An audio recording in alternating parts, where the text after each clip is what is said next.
All right, there you go. See, man, trying to get it together, guys. Trying to get it together.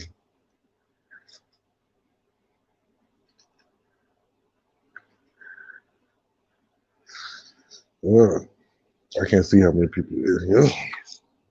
Oh, okay, there you go. It popped back up. Cool. Cubics. What up, y'all? Had some technical difficulties, man. You know how I go with the phone shit. I'm over here playing Madden right now. I was gonna get off the Madden because I know we got a loud background to it. What up, Kane family? Kane fam, what's up with y'all, man? Everybody asked me to do the over mic, so I'm about it back for the night. See what's going on with y'all. Talk about a few things. Have some people on. I'm up drinking a little bubbly. Playing Madden. Ain't doing too much too major. What y'all want to talk about it? Jumping the live stream you want to. Put it in the chat already. May today was happening. Yeah, had some technical difficulties, man. Had some technical difficulties. You know how you try to talk her. You had technical difficulties. I had technical difficulties for real. My data had went out for a second. I don't know what the fuck going on. So I restarted the phone over and over and over again. So what up with y'all, man? What's good with y'all?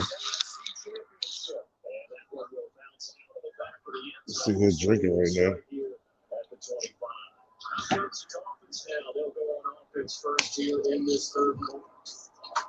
You want to jump in? Jump in. I already gonna put the stream inside the chat. Put it in there again.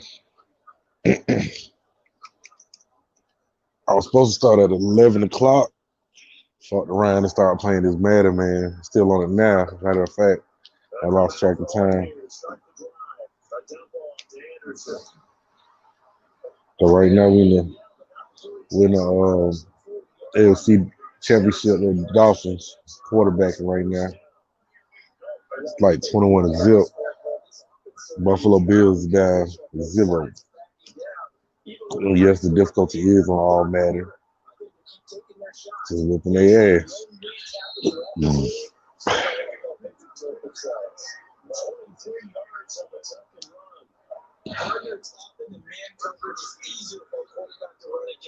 You get your receivers going downfield, and those guys are staying with them, but oftentimes they have their back to the quarterback, which opens up a lot of space and room, and they don't even know that he's taking off with it. Yo, what's good, bro? What up with you? Chilling, dog. What's good with you? Shit, just playing in Madden. I know, I hear you. I jumped on your stream earlier, but I was like, man, that shit was couldn't hear you. Yeah, it was like I was trying to be all fancy like how T2Y be doing it, and Zoe be doing try to set up the time schedule and shit. And I seen they just it just went haywire. So you can't do everything from the phone. So I see that now. Nah, hell no, I can imagine. So what's good though, man? Shit, I'm still just tripping off of this. We going after another the Coast of Paris shit. Yeah, but you know Red, but that's not even Manny though, bro. That's Red, dog. Red been after him. Yeah, except for like 3 different schools. Yeah.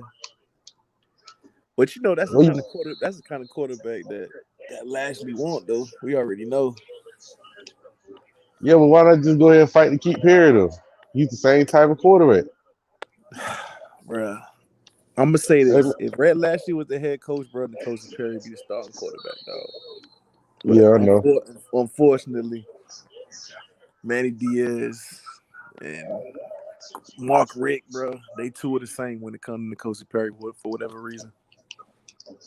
This what they I can't. This how you see how T2Y said, man. You know how it goes when you get in college. That's the real reason for him not playing. You already Yeah, know how it is. Talking about some girlfriend. See, everybody girlfriend. That's college. bro. To be real with you, dog, I'm gonna say this. I think this all boils down, not even just because of that. I mean, when Rick was here, this the funny thing. Yeah, Rick never liked Malik Rozier from when he got here, because I don't know if you remember when um when Rick got here. That was what him and Kaya, what they had one season together, yeah, and I remember the story. Mark Rick basically came in the locker room with the quarterback and said, "Hey, this is an open competition." You know what I'm saying? Like, yeah, I know Kaya has been the starting quarterback, but you know, whoever beats each other out, that's who's gonna be the starter. And he said that all the quarterbacks under Kaya, Malik and I forgot who else was. I forgot the other kids that was here. They was like, yeah. "Oh, nah, we good, we good, we good." And Rick is like, "Oh, so y'all gonna let him get the job? Y'all don't even care about competing?" Like, nah, that's Kaya's job. Right. So Yeah. it's so funny to see how things, and he never liked Malik, bro. It's so funny to see how things switch. Cause then after Kaya left, Malik ended up getting the nod, but it's because Malik ended up putting his head down to Mark Rick, you know what I'm saying? And Yep. and he ended up going with him. But I don't never think that Mark Rick ever believed in Malik Rozier. I think he always Oh, knew Kosi was the better quarterback, but because I guess Kosi was young and maybe wasn't bowing down to him like that. You know what I'm saying? yeah. Everybody knew Malik kissed their ass. Yeah, man. So I mean, it's unfortunate, bro. But we seen this before, bro. The coach is not gonna be the first nor the last that ends up getting the short end of the stick at a program. You know what I mean, for whatever bullshit.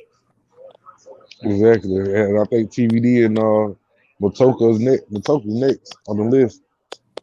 Oh man, they about to they got a rude awakening, bro. They don't Yeah. realize because that's one thing I was trying to say in T2Y chat about the whole I was trying to tell OG this about Jay Garcia. I was like, bruh, everybody talking about Matoka and TVD, but Red Lashley don't care about none of them because Red Lashley finally has the quarterback that he been coveted for 4 years now. hmm So best believe if Jay Garcia looks anything impressive, I feel he gonna end up being the starter. I think he's gonna get Even the if it's nod in anyway game one. Exactly. Cause that's his because of guy. not only just because of his guy, because Manny's gonna be so focused on defense now, especially doing play calling. That's So he true. can't. He gonna be like, "Hey, look, Red Lashley, you got it. Mm-hmm. Player personnel and everything. You got everything." Mm-hmm. And we probably won't have to see Wiggins and Pope out there no more. That's true. You know what I'm saying? But that's what I've been saying for the longest. Like, if they would have went ahead and let Red Lashley take full control of the offense Mm-hmm. and manage to worry about the defense, man, we'd have been winning a lot more games. Oh my God. You saying the same shit that I'll be telling my homies, bro. Yeah, I've been saying it for the longest. Oh I, man, cause I I got better, like my homies down here that Canes fans, bro. Like we be getting into arguments, bro, and I be like, dog, if Manny would just get the hell away from the offense. Don't worry about it. Even with Dan Enos, yeah, even I with agree. Enos, bro. You just should have just stayed your ass on that defensive side of the ball. Let your OC do his job and move forward. But Manny, for some reason, he tried to be all hands on. And then you know what's so funny? Look what But, happened. It bit him in his ass. yeah, He's so focused about the offense, his defense that got him that head coaching job deteriorated in 2 years, in 2 seasons. It went down the real drain fast, real fast. real fast because you sitting over here worrying about the wrong things. I guess the thing I looked at is like I think he trying to. I guess he think the head coaching job is mainly about learning all offense and defense, and he has to understand. I guess he kind of understanding now that you don't Mm-hmm. have to know nothing about the offense. That's why you hire an offensive coordinator. Exactly. You Exactly, know, bro. that Exactly. I felt like if he would have went here, because I've been dropping videos about this for the longest, because the direction Mm-hmm. he was heading was in the same direction as Willie Taggart. If you look at it, Yeah. hiring all these coordinators, you know what I'm saying, and the next thing you know, still having a shitty ass record or okay record. Mm-hmm. And so I just like he headed in the same direction. He just a 2.0 of goddamn Taggart, man. And see this is the problem that I have with us, bro. Like, bro, we give outside of Mark Richt, bro. The head coaches that we gave the nod to, Yeah. they wouldn't have got head coaching jobs at any big programs, Hell right? no. Randy Shannon wouldn't have been no head coach nowhere. Well, I don't know. I don't know about Randy Shannon because Randy Shannon was with us when we won the national championship, or one of them, Yeah, but I'm one of but the I'm but national I'm talking championships. about taking over a head coach of a P5 program, bro. Like nah, he would have got on somewhere else. He would have still had he would have had to go down. You know what I mean? He wouldn't have Yeah, maybe got he may would not have got a P5, but he would have got an FAU job or something like that at the time, or FIU job. His first job wouldn't have been coaching the University of Miami. You understand what I'm saying? yeah, I got you. And the same thing with Al Golden. Al Golden, bro, what he did? He had Temple look decent for 1 year where they went 8-4 or some shit. And Yeah, then 84. and come on, bro. And then we give him the job. You know, Well, and then we hire Rick, who maybe if we would have hired Rick maybe 5 years ago, maybe if we would have hired Mark Rick when we hired Al Golden, if he was available, and we would have got a younger Mark Rick, hey, you know, it'd been a little bit different. But Mark Rick came here to get a bag and get his son, you know, some coaching experience and get up out of here. I don't Like, see. go ahead. How can I say? How can I say it? Okay, watching. I don't know how many years you don't watch Georgia because I live in Georgia, so I've been Okay. watching Georgia ever since Mark Richt got here, Okay. and ever since he been here, it's been like with Kirby Smart. They get to the Mm, big games and freeze up. That has not changed. mm. So if he would have came down here, it'd have been either the same, if Okay. not worse. Because the fact Okay. is, you can maintain a football team like Georgia in the Mm. SEC because the SEC ain't fast. You know what I'm saying? True. If you look at it, ACC is a fast conference. So it's like It is. Big Ten or Pac-12. They're a fast conference. Mm-hmm. ACC is a slow conference. You know, Very most of their true. teams they got a lot of fast players unless they come to Florida come recruiting. That's why they've Very been true. recruiting fast players. Mm-hmm. Very So true. he can manage that kind of speed. But when he came down here, you see he did a 10-3 record, and then the True. next season was downhill. Yeah. And the reason for that is But because people had 2 years worth of tape on his schemes. but you know what though? I believe Mark Rick out of Golden, out of Diaz, out of Shannon, I believe he had the best chance to at least stay competitive, keep us competitive if he wouldn't have had his son who hadn't coached anything Right. call the offense. You understand what I'm saying? He for some reason, and that's why I try to say Mark Rick's intentions to come and restore the University of Miami wasn't real. His intentions was to get his son the experience that he needed so his son could go along further in coaching. But what Right. he didn't realize how quick everybody turned on him. You know what I'm saying? Like, and then how he had Yeah. to get up out of here. But all he had to do, because to me, he had everything in place. Yeah. Only coach I ain't like that he had on the staff. I ain't like Duggins. Duggins, I never liked him because he was too focused on blocking. But Thomas Brown was producing our running backs well. I felt we was decent at running back, all that stuff. But if he would have just hired an OC, if he would have hired a play caller, that's all he needed to do. Manny would have controlled that side of the ball. And all we needed was a little bit of offense, bro.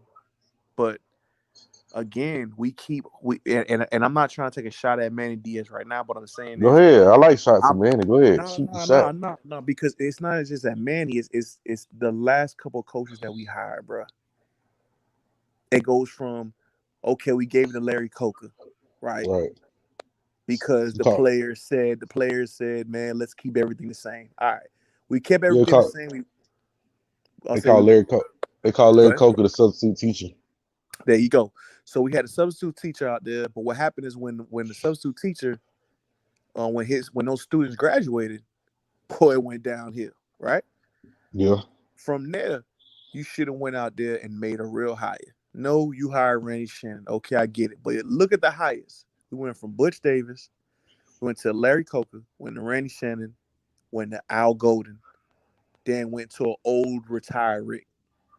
Bro, we keep not making the right hire. So do that come down to the coach, or does that come to the athletic director then? It comes down to the athletic director. It comes So to do you athletic feel like we director need a because it new comes down athletic to the director? board. It comes down to the board of trustees. Because see, this is the thing, bro. I'm from here, and I'm gonna tell you the Mm. main problem, bro. The problem at the University of Miami is the board of trustees and the athletic director, right? Right. Them basically between them, they're the ones that decide what happens with us, bro. The boosters, now don't get it twisted. We got some big money boosters that Yeah. scream real loud, right? Right. But the problem is that even the boosters' money is not that large. You get what I'm saying? Mm. As the board of trustees, you feel me? And what happens is they want the reality is they want to put as less money in the program as possible because they know the branding is still going to bring them money. That's and in the end, that's all the University of Miami cares about, bro. They don't care about bringing us national championships and being back to the forefront. All that's cap. Yeah. It's all about money. You get what I'm saying? That's why Blake James is here. The fundraising that he does, he brings the University of Miami the bag. That deal he negotiated with Adidas was crazy. The amount of money that the University of Miami makes every time you go buy them Adidas shirts and all that stuff, how much percentage the University of Miami gets is ridiculous. And those last couple of years when we was balling with a turnover chain, brother, the University of Miami was making so much money. So much money. That's why they kept changing the shirt. They kept changing the chain. Yeah. It's about money, bruh. And a lot of these Canes fans, a lot of our Canes fans, they don't see that side. They don't understand that this is like a bill. Okay, say you're a billionaire, right? Right. And you go, man, I'm bored. I want to go buy me a team. You don't really give a damn about that team, bro. You just a billionaire with time in your hands, bro. Yeah. And that's what the University of Miami has become, bro. You get what I'm saying? But nobody wants to understand that or see that or accept that. You know what I'm saying? Like they get caught up in the hype, bro. That's what. But I've been saying our athletic director and everything is about financial. They ain't about winning. Exactly. And like they keep on telling me, Nike gave us a shitty deal on the deal. I'll be Mhm. like, okay, and so what? Hell, shit. You got the deal contract, and we ain't get no good ass coaches. All that money we ain't get no good ass coach with this Adidas money. Where that money Well, going, bro? That's my well, thing. well, well, we got a new facility and a new indoor practice. And da-da. I was like, Yeah, well, we got okay. So hold up, pause right there, mm, because that indoor facility wouldn't have got completed unless one of the donors that we have at University of Miami, Sofer, the Sofer family. Sofer mm, put up majority of the bread in order for that IPF to get made. That has nothing to do with right. no Adidas or Nike or anything, bro. You dig I what I'm already saying? know. I already know. So all that's cap. You feel me? That's You not trust me? You already real. come on, man. You already know. I know all this shit. That's why I keep E- on speaking about it. exactly. Now, what it was is that Blake James, he negotiated a hell of a deal for Adidas. Yeah, The deal that he negotiated with Adidas and the points, and it's gonna go over some people's head, but you know how like rappers when they sell an album they get certain points and percentages. yeah. I know The exactly what you're talking about. okay, so the points and percentages that he negotiated for the University of Miami for Adidas, bro, you'd be a fool not to take that deal. Yeah, And how much, and that's what nobody don't realize, that turnover chain was all marketing, bro. Changing it up, make it look like this, make it look like that. Yeah, we had a couple years and we did something. bro, in those couple years, they made multi-millions of dollars. Multi. Yeah, yeah, so did. And that's what it's all about, bro. It's not about us competing with Alabama. It's about the Mm-mm. money. And right now, guess what?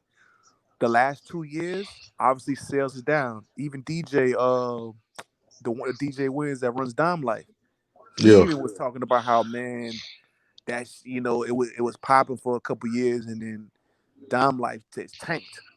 Right? He's not selling yeah, as much as he was before. So what happens now? Hey man, y'all gotta do something. Y'all get that bag rolling again. Y'all gotta tighten up. You know what I'm saying? So it's not so much about us winning the national title, bro. It's about us being relevant enough to keep making more money. And that's the yeah. sad part. I already been seeing that shit. That's why I said when I be sitting there talking about we need a new AD and stuff, everybody be like, hey, we can't do it, Blake James. And I'll be like, man, y'all don't understand. This ain't even about winning the championship no more. This shit don't get to the point where y'all just talk about more about making money That's than it. y'all is talking about championships. That's it. And every time I say something about Blake James and this, that, the third, Adidas contract, me personally, I understand that they got the big ass contract from Adidas. I get that. Mm. But shit, use the motherfucker to get us some good ass coaches. Hey, Some. now that what you're saying right there is what I always question. If we making all this money, if we made off that turnover chain, those two from what 20, what that was 2015, 2016 to Yeah. 2018, Yep. say those 3 years, right? Yep. We made all this money, right? Shit, it even went a little bit into 2019. You think about it. Cause Exactly. that's the Okay. first thing ESPN was talking about. Okay. So here we go. Why, like you're saying, where is that money going to? Because it's obviously not going to pay out the coaches. You still out here nickel and diming. Exactly. You still out here paying cats a couple $100,000 for a position coach. Exactly. When you got people out here, when you got other programs, they paying position coaches $1 million. Yep. And then So that's the so bad part about it. The worst part about it is that we're a private school at that. And the tuition is hella high compared to the public yes. school. Yes. So tell me why the fuck we can't afford that shit. They can't afford it, bro. I They mean, can't. I know we Bro, can afford it, but like we can't. they're turning the University of Miami right now, bro. I don't know. Whenever you get a chance and you come back down here, you got to take a trip to Coral Gables to see what they're doing. They're turning the campus to a college town, right? Oh my god. So, no, I'm serious. No, they built all these raw ass brand new condos, and there's more restaurants going up, and it's looking weird because that's one of the biggest knocks about the University of Miami is that the campus doesn't feel like a college town. So No. where the hell is all this money coming from? All this revitalization they doing over there is crazy, right? But Yeah. you got no money to pay a position coach. You got no money to pay a DC. You don't got no money to pay a real head coach. Like that's something that I don't understand. You get what I'm saying? You making all this money, but when it comes to the football program, bro, look how long it took us to get an IPF, bro. Yeah. You right about that. You right about Look how long it took us to it. get an IPS, bro. That's what I'm saying. And that's the disconnect, bro. See, you could be real about it and you can see what's going on.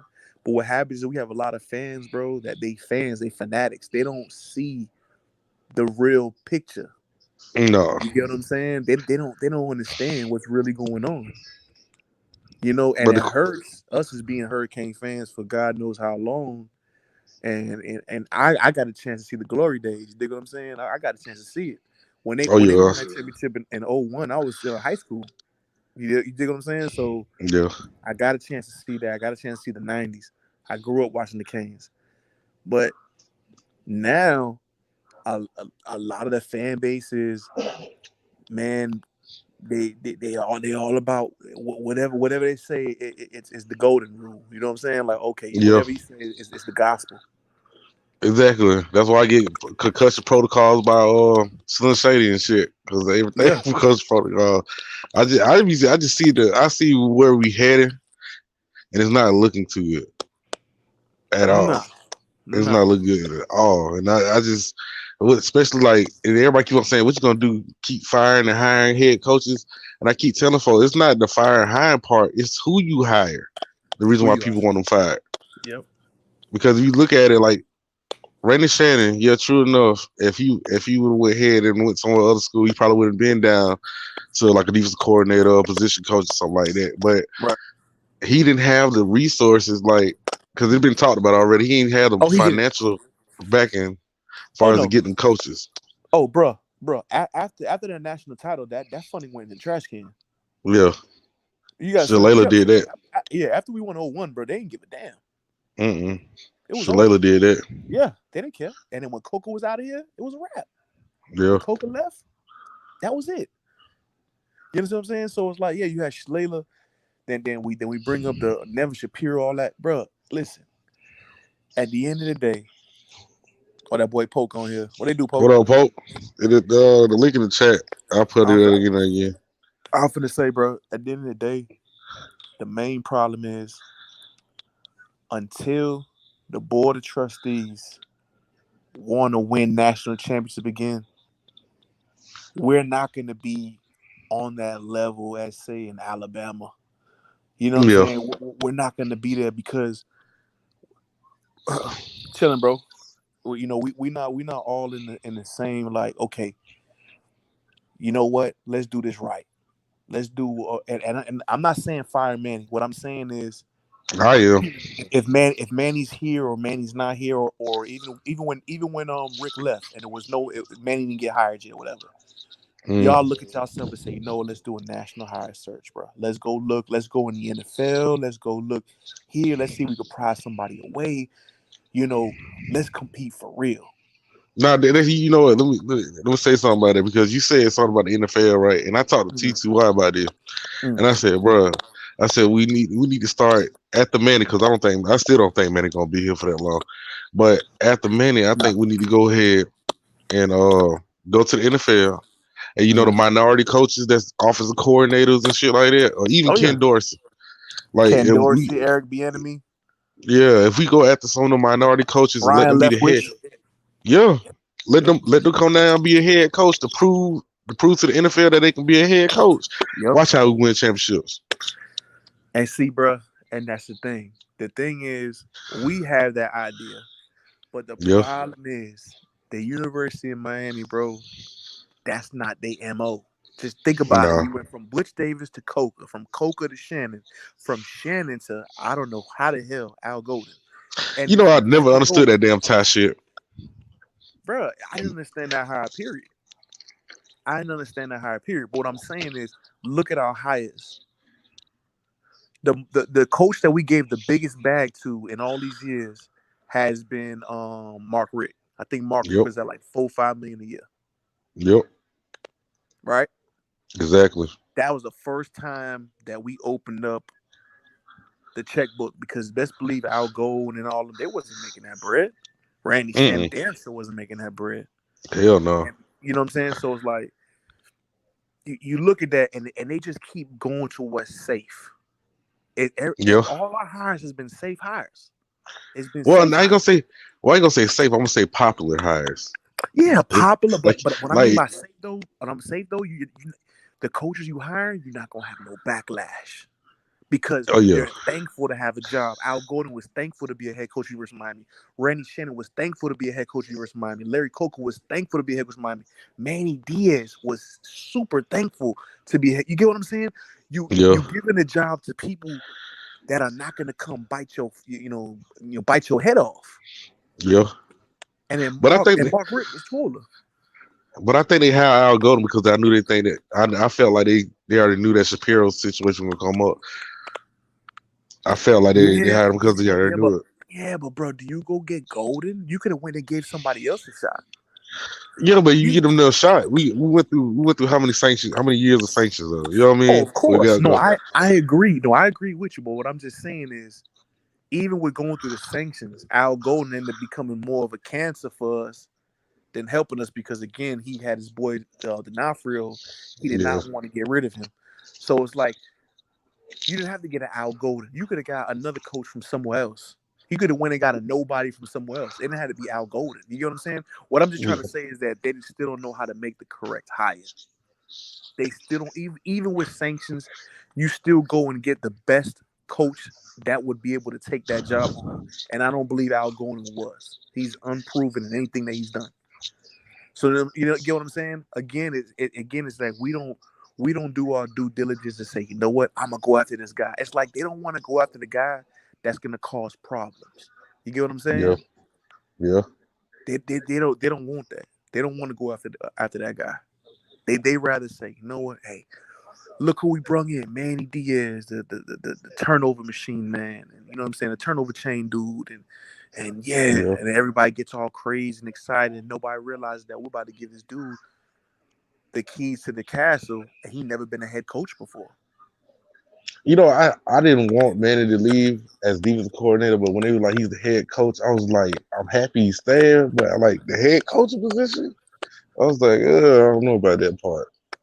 And again, bro, and that's the whole point, bro. And then that's what we boil down to where we are today, and we continuously going through the same problems. And like, again, there's a lot of things that Manny does that I like, and there's a lot of things that he does that I don't like. But when you Yeah. sit down and think about it, this man is learning on the job. When you get a coach and you throw him to the wolves and you say, look, you got to learn. There's a lot of growing pains with that, and it's either gonna go left or it's gonna go right. So do But you you're think gonna it's going have. left?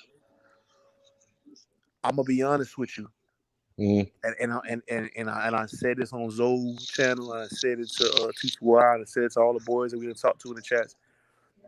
If Manny Diaz, I'm gonna be real with you. If Manny yeah. Diaz didn't get Jess Simpson back as a defensive line coach, I believe Mm, it was done for him, bro. Because Jess Simpson is gonna bring the defense back to what we remembered it how it was. And it's gonna save him, bro. It's gonna save Manny, bro. That defense, our defense this year is gonna turn up.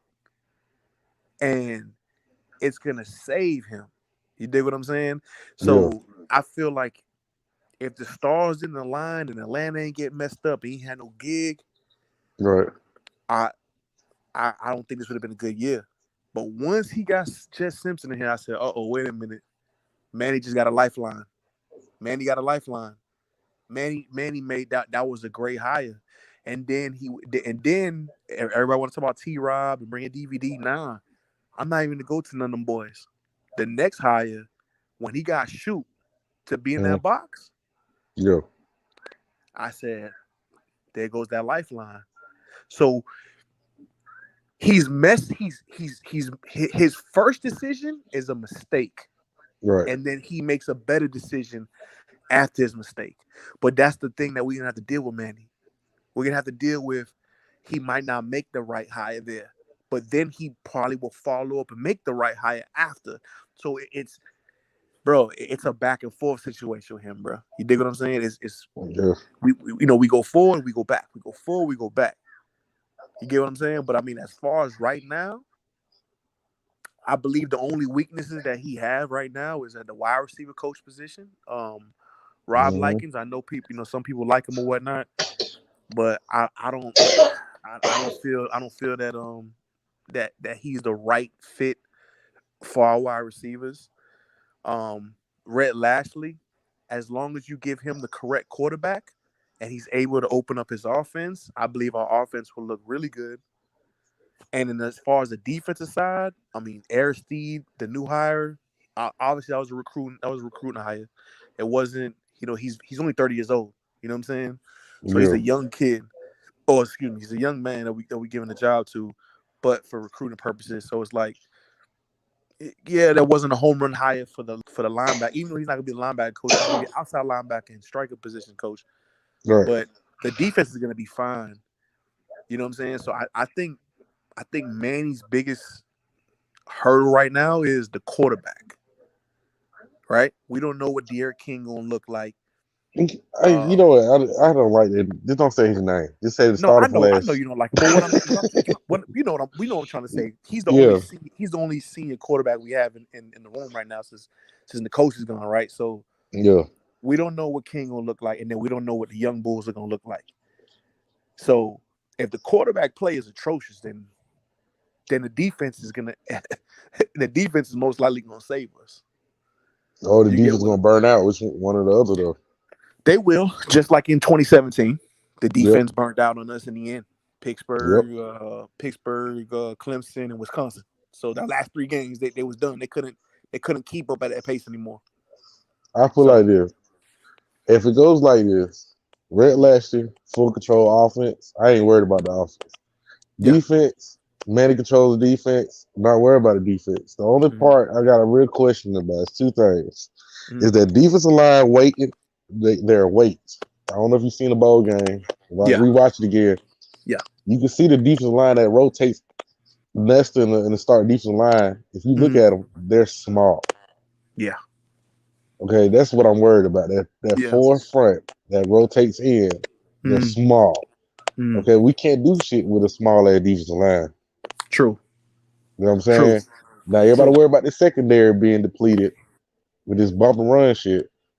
But when I keep telling people we need to go ahead and rotate Pope and Wiggins, they're like, oh, well, Pope and Wiggins might feel defended or woo Yeah. woo. Well, No, I understand your point. my thing is like this. If they feel offended, then get the fuck out the team. Because if you don't want to win a championship, then after that, take your disrespected ass somewhere else. Mm-hmm. Because either you want to win a championship and you want to go to the NFL or you don't. And if you feel Right. like you don't want to transition and make yourself better somewhere else in a different position, Mm-hmm. then after that, we don't need you. Yeah. Because it ain't like you catching no damn touchdown passes no way. So what the fuck we need you for on offense? We don't have I'm with Duggins you. no more. Don't have Duggins no more for you to block. We don't want you to fucking block all the time. We want you to catch the balls. So what are you on the offense for? To sit on the bench, drink Yeah. water? Because if you look at it, we got what Peyton, Redden, Smith, Mm-hmm. Respo, and then we got the 4 or 5 guys that's coming in from high school. Like Yeah. what the fuck? What do we really need Pope and Wiggins for? They're gonna just keep dropping balls. I'm gonna be real with you, bro. I'm gonna say this. Romello Brinson is gonna take somebody's job. I'm gonna say that right now. Oh yeah, Bro. CJ, I watched that kid, bro. I watched that kid at youth football. I watched him in the West when he was at Northwestern live. Let me tell you something. That kid right there, that kid's gonna be special, bro. That kid is gonna be. When I look at him, bro, he reminds me of like a Santana Moss, bro. He's ooh, compact. He's fast. He that's can nasty. run routes. You put the ball in his hands, he's gonna get to the end zone. It's not you don't put the ball in his hands, he gets to the float. No, you put Yeah. the ball in his hands. Every time he touches that ball, there's a possibility he gets to the end zone. That kid is gonna take somebody's job. I'll tell you that right now, as a true Okay. freshman, somebody's Well, job is gonna take. I'm gonna tell you right now. If Manny Diaz has something over that player person now, his ass be right on the sideline like Respo and Red and the rest of them guys. And see again, that right there. See what you saying right there is also my biggest problem with. And you know what? It's just I just don't understand why we don't play the best players. You get what I'm saying? Now Same to we me. don't all don't play. We all don't play football. You don't play college. I didn't, but we all done seen them practice players, bro. Yeah. When the lights is off, them boys be balling. When them Mm-hmm. lights turn on, they not the same players, bro. Mm-mm. And as a Crickets. head coach, you supposed to know, okay, this guy's gonna push my game day guys, Right. but he's not a game day guy. Mm-mm. Right? No matter how hard you work for me, bro, I still got to sit you down and be like, I'll call you, if your number gets called. But Yeah. I'm not going to keep rewarding you the starting job, and you clearly don't deserve it. That's what I don't Mm-hmm. understand from our program. But you know what? This is another excuse they make up for a lot of them players sitting on the sideline as far as wide receiver. Well, Mm. they don't know the playbook. Hmm? That's the only excuse you got. They don't know the playbook. That's it. You got Daniels ain't people. here, bro. Red Lashley playbook. If you look at an air raid system playbook, is not that difficult, bro. At all. It's not that difficult, bro. And if you look, and that's what pretty much Lashley runs, bro. He runs like a air raid style offense. It's not Yeah, full air raid, but it's pretty much similar. You know what I mean to what it is. You know, because if you don't know the plays, if you don't know the plays, right? go But ahead. you dropping the balls, what good are you to me, Exactly. right? Exactly. That's what I've been saying for the longest. Right?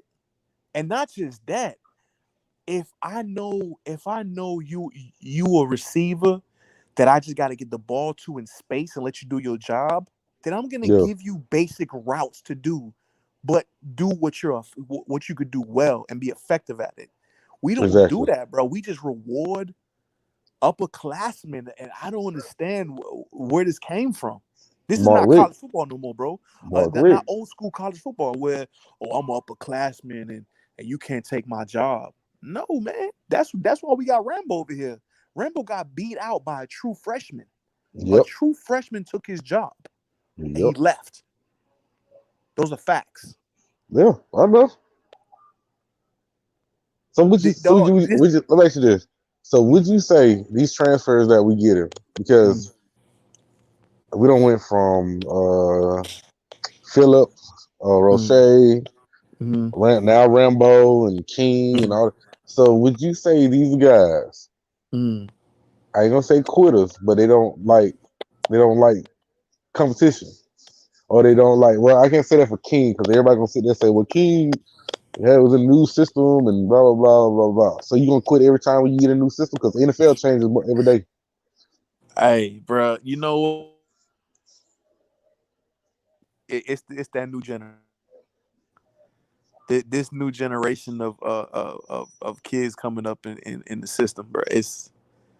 They feel entitled, bro. You dig what I'm saying? Like, Yeah. oh no, I'm not. Nah, well, I'm out. And now with the transfer portal, it's even worse. Oh Now with yeah. the transfer portals, like, man, I'm out of Like here. what? Exactly. I'm not gonna sit here and grind and compete. I'm gonna go take my talents elsewhere. You know what I mean? I'm gonna do like LeBron did, man. I'm out of here, man. I'm gonna take my talents in South Beach. That that And you know what? That's that that's who I that's the best that's who I solution. that's why I don't like LeBron. That's the main reason I don't like LeBron because he taught the generations. Oh, if you don't like it here, you can just go. You don't have Yep. to compete. You don't have to make the team that you want better. You Yep. just you can vote Just out go on ahead and them and leave. leave. Yeah, That changed. like that's what. That changed everything. That changed Yeah, all the sports, especially basketball. And then in football, you see, and then now and with college football, with that portal, it's really like, oh well, you know what? I don't need to be over here. I'm out. Oh well, why I got to sit here and fight and work hard for? Now I'm a dip. You get what I'm saying? So it's like yeah. I'm gonna say some kids like what's buddy we got from that receiver we got from what's buddy name we got from Buffalo. What was that KJ kid name? Osborne. KJ Osborne. Okay. That had nothing to do with him running away from competition. He was trying to make it to the No. league. Yeah, I mean, And yeah. it So I'm saying, he but most of the ones we getting though, besides KJ, that's the only exceptional one out of the whole bunch. They either yeah, ran for competition. KJ came here for 1 year and he made the league. Yeah. What up, Judge? You know, I think he said. I think King just wanted to prove himself against better I competition. agree. No, I agree. I agree. And also let's not forget his what's who was his coach in Houston? Was it Kingsbury? Who was his Uh, OC? I know he left. His yeah, he left. he went to another another team. But I can't So say that. I can't say that, man, because like they play Oklahoma. You know what I'm saying? They play mhm, teams like Oklahoma and stuff like that. So I mhm, can't say he came for better competition. Because if you look at the film, I had to tell TT Whitey when he first told me King was coming. I looked mhm, at the whole game of what King played against Oklahoma. He got shut the fuck down. Do you hear me? mhm. That Yeah, running shit, they slapped him in the face every chance they got. yeah. Knocked his ass out. He wasn't doing nothing. And even when he played Tulane, he wasn't even good against Tulane. You hear me? Mhm. Like Tulane quarterback was better than King Right. that game. He definitely was. Threw better balls and everything. Mhm. So that's why I said it can't be about competition. I just feel like he said Kehoe. It's a better I mean he got more lights on him though. You got to think about him coming from Houston to going to University of Miami. Oh yeah, I That mean, who that doesn't? that that's some Yeah, and I'm gonna be real with you. I believe for him that was a business move. He probably felt, hey, if I come over here and I can showcase, obviously the young man wants to make it to the NFL, bro. That's his goal. His goal is to make it to the league, right? well, I mean, And he came here to get a big enough spotlight, like a KJ. He came here to get that light on him to yeah, but try to get him KJ, to the next but level. come on now, you can't compare him to KJ because KJ actually came through a clutch situation. He ain't with a No. I drop know, ball. no, I know. But what I'm saying is, I'm saying I believe they're both the same as fact as, okay, I'm trying to come here so I could get some more Oh yeah, light on me, so I could try to make the NFL or whatnot, right? But I'm gonna but tell you you, right now, the biggest problem that King has, and it's not so much himself, is I believe that we should showcase his other abilities sure, so he could show the NFL. Obviously, the NFL so he could run, right? But they should that's why. showcase. That's They should put him in different packages, so he could start getting certain looks because he's not going to be a quarterback in the NFL. It's not going to exactly, happen. exactly. You know, if he had a gun like Kyler Murray, if he had a cannon like that, Yeah, that'd be so different. possibly he could do it, but he don't got a cannon like that. You know, Mm-mm. when he throws the ball deep, and I was just saying this, I forgot, was it with T2Y? Yeah, I believe it's T2Y. I was saying that you could tell with King that he's not naturally a deep arm passer No, because when you can't throw the ball deep, there's two things that happen when you can't control it. It's either going to be short or it's going to be too far. And if you look what? at the passes to when he tried to make some passes that he overthrowed or it was too short, that means he can't control it. He don't have deep arm accuracy. It's I not, don't even and that's think the he difference has. between him. That's the difference between him and Murray. Murray can slang that bit by 60 yards, 70 yards. He can slang it. But see, that's what everybody sit there and focus on his deep ball throw. I already knew he can't do the deep ball throw accuracy, but my thing is short. He can't throw short either. Yeah. You know what I'm saying? Because I don't see. I mean, everybody gonna be like, "Oh, he too short." Unless he's on a rollout. Unless he's on a Yeah, rollout. Now we talking about that's the only. slants over the middle. Slants over the middle, no. But if he can move, and Yeah, you that's know something what, bro, different. you know what, bro? I'm gonna be honest with you. That's something. This is something right here that I was thinking about the other day. Mm. Why we don't run? If we know Derrick King is not tall enough to see over the line, why don't we run a gapped O line? Like, why don't we space them out? You dig what I'm saying? Like, Well, if we would space them out, right? I believe that could give him better vision over the middle. I don't think that'll matter either because the fact is that our O-line wasn't that good either when he came. Okay, So at that so point in you time, don't it think wouldn't have been you don't think they could run that? not the first year. Probably last Maybe season, this yeah. year. Yeah, Okay. or this year, something like that. They probably possibly could, Yeah, but because bro, that's if we it. could gap him, bro, if we could gap him, that would kind of give him little areas, little pockets that he'd be able to see. Yeah, but still, I don't think he'll still run it. He gonna run it because like I said, his short That's a pass. natural instinct. Yeah. Yeah, and then like his short, he stayed in the pocket to try to pass it. But Mm-hmm. like even his short throw, you go look at the Clemson game. His short throws either dirt or they was behind, or Mm-hmm. you know, it was just. And I ain't blaming it all on him, but the wide receivers they won't fight for the ball either. I gotta say Nah, that them too. wide receivers don't fight for nothing, bro. But that same thing Perry been dealing with for the last couple seasons as well. I'm not Yeah, I gonna put know. it out though. But it's just the fact Nah, that you know ain't no King, Braxton Berrios and Amon Richards yeah. out there, bro. But see, Amon Richards and Brax, bro. That's pretty much the last ones you had that fought for anything, bro. but it's so funny that you brought up Burrows is that Mm. I feel like Jake Garcia got that Burrow swag. Oh That's hell what I. yeah, That's why I was like, this man is ready for this limelight that's gonna come to him oh he ready, because yeah, that's why he picked Miami because like and then he wouldn't have picked Miami if he knew he wasn't gonna come here and start. I'm gonna tell you that now.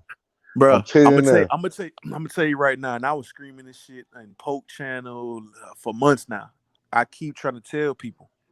Jake Garcia, his dad brung him down here to the 7-on-7 camps, bro.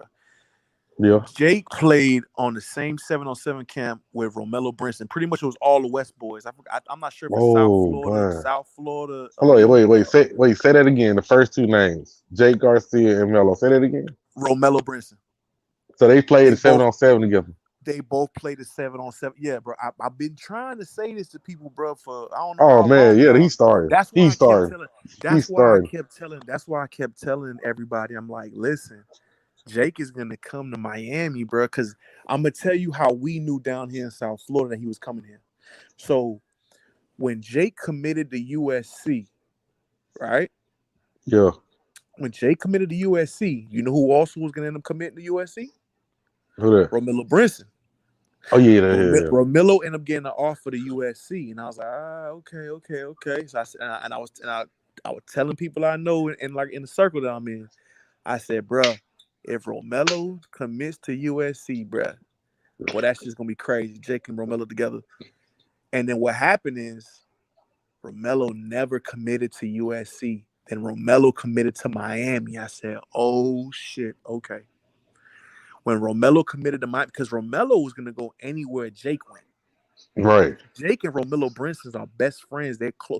They got so close at them 7-on-7 camp, and they won a tournament. I know.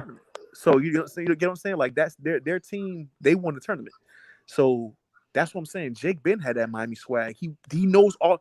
That's the reason he knows all these Miami boys and all these Miami boys from the West. Because that was 7-on-7 team. Because his dad brought him down here because down here pretty much is like the elite of the 7-on-7s. Yeah. South Florida has the elite 7-on-7 camps. Period. All national kids come down here for 7-on-7.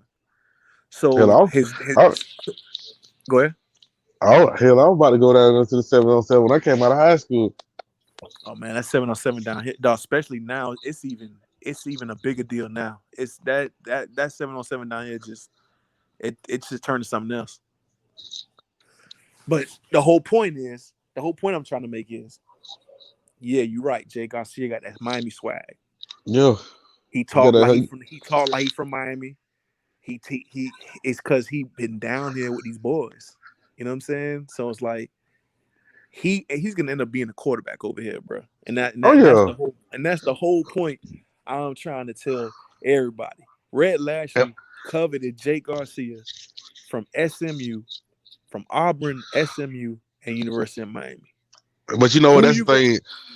That's the thing I was trying to tell OGK, and I was like, look, man, we go ahead and let Jake Garcia start the first game. I know he's gonna be shook the first quarter, but he's gonna tighten up the rest of the quarter, and then also we can let him go ahead and get that experience in, and by the time he's junior, he can be the next Ken Dorsey or better.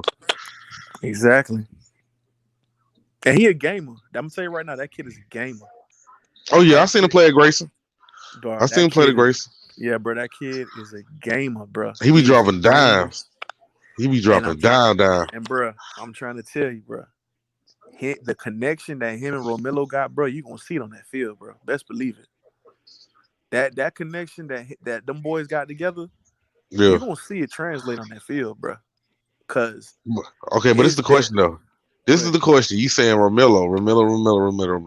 Yeah. The question is Rhett Lashlee really gonna have full control? That is the question. I'm gonna say this. He has to. You know why? Manny's fighting for an extension, bro. He can't worry about no offense. Yeah. If we go on how it's supposed to go in college football, this is the season that Manny's supposed to get his extension. If Manny don't get this extension this season, and he goes into the final year of his contract, yeah, that means he's not going to get no extension. Usually, you give the extension to the head coach you're going to keep. The like 2 years prior to going into his last year. So this is him going into his third of his final year. You know what I'm saying? So he has to get an extension, bro. He can't worry about no offense, bro. He has to worry about that defense. He has to. So I believe Rhett Lashlee will have full control. Honestly, I put it like this. I put it like this. If Jay Garcia is the starter, which we kind of feel like he is, and if Hartley, Pope, and Wiggins don't start, then I know Red Lashley got full control. Yeah, I'm with you. If I'm if with you. if, if I see those, then yeah, I definitely agree. Red Lashley got full control. But if I see Wiggins and Pope starting and Hartley starting, well, Hartley might start, but Harley's been working. He's probably the only receiver that's been yeah, working. he probably will He's actually start. trying. He's fighting. But And if, Harley's trying to make the league too. So I definitely think he's gonna give it everything he got this year. but if I see a damn Pope or Wiggins starting, I'm gonna be like, Then yep, it's a man, problem, still, bro. yep. Yeah. That's what I'm gonna say. And then we gotta find another tight end to back up Mallory if he get injured. Yeah. You know what I'm saying? So it's some questions, but I believe if Red Lashley had full control, we'll be all right. But we won't I know until believe so. then. I believe so too. And I believe if we have a quarterback that's able to make certain throws, we would actually see Rhett Lashley's full offense open up. Because right Oh now yeah, it's pretty much been RPO, man. It's just been, it's been real basic. You know what I'm saying? Because we were playing Derrick King to his strength. Derrick what King up? What up, them Canes Harris? Go ahead. chilling. Okay, so yeah, so we playing Derrick King to his strength. So obviously we Yeah. saw the offense the way it is because we'd be a fool. Let's be honest. If we know Derrick King legs is better than his arms, we're gonna Hmm. tailor the offense around his legs, not his arms, right? Right. And that's what we did. But But the wait, let me. problem, Wait, you made a very valid point because I sit there and said I don't told people, and you think about it, out of the Enos and mm, Ray Lashley, what mm, have you seen these offensive coordinators do? Majority of them two offensive coordinators, they ran that goddamn ball and threw dink and donks. yeah, That was it because they knew they didn't have a quarterback that could actually get a good pass off of real. yeah, I've been saying that for long, but everybody be like, no man, King brought us back in the game. No, if you look at each game. If you look at each game King played in this past mm, season, he mm, dug himself out of the damn hole he put himself in because we was 3 and out in the first quarter, and our defense on mm, that goddamn field a lot. I think I'm lying. Look at the field. yeah. I mean, I'm with you, bro. I'm with you, and this is the thing: the Derrick King experience works if our wide receivers could catch certain balls. They, Yep. if we could make the defense fear our passing game a little bit, then the Derrick King experience is amazing. But the problem is, ever since that Clemson game, when Brent Venables put a spy on King the whole game and exposed him, that was it, bruh. That people had the ammo on him. Now they knew how to play him. And if you have the defensive personnel to, or you're able to put a spy on him and you could play the defense a certain way, then you take away King's, his decision making as far as throwing the ball. Yeah. Because if you look at Derrick King, bro, when he go through when he goes to like one or two reads and that's it. Once the one or two reads ain't there, he is gone. Yep. He's not sitting there waiting for a play to develop, bro. He's gonna take off. But the problem is, and I saw him, he was like a deer in headlights. When that Sound like spy Jim was on Williams. him the whole game against UNC and against Clemson, he didn't know what to do. And what happened? He ended up taking them sacks, taking them hits. He was lost. It's like I can't run, but then I can't pass. What do I do? And that's the problem when we can't create nothing with our receivers. We can't make the defense fear our passing game. You get what I'm Yeah. saying? That's the biggest problem with us, bro. But that's the thing about it. Everybody keeps saying these wide receivers dropping Mm, balls and shit like that. Okay, mm, who fault is that? It damn sure ain't the wide receiver fault of that, the quarterback fault. You know who the fault that is? That's the mm. damn head coach fault for not taking their ass out the game. Yep. It's also the position coach fault for not telling the head coach, "Hey, man, these kids don't got it, man. Let's get them out of here." That's Rob Uh, Likens' job as well. Rob Likens need to go ahead and speak up and say, "Hey, you know Pope, he a yes man. exactly." See, that's the He a thing, yes bro. man. I watched his interview. He's a good man. He cries a lot. He cares about the kids, bro.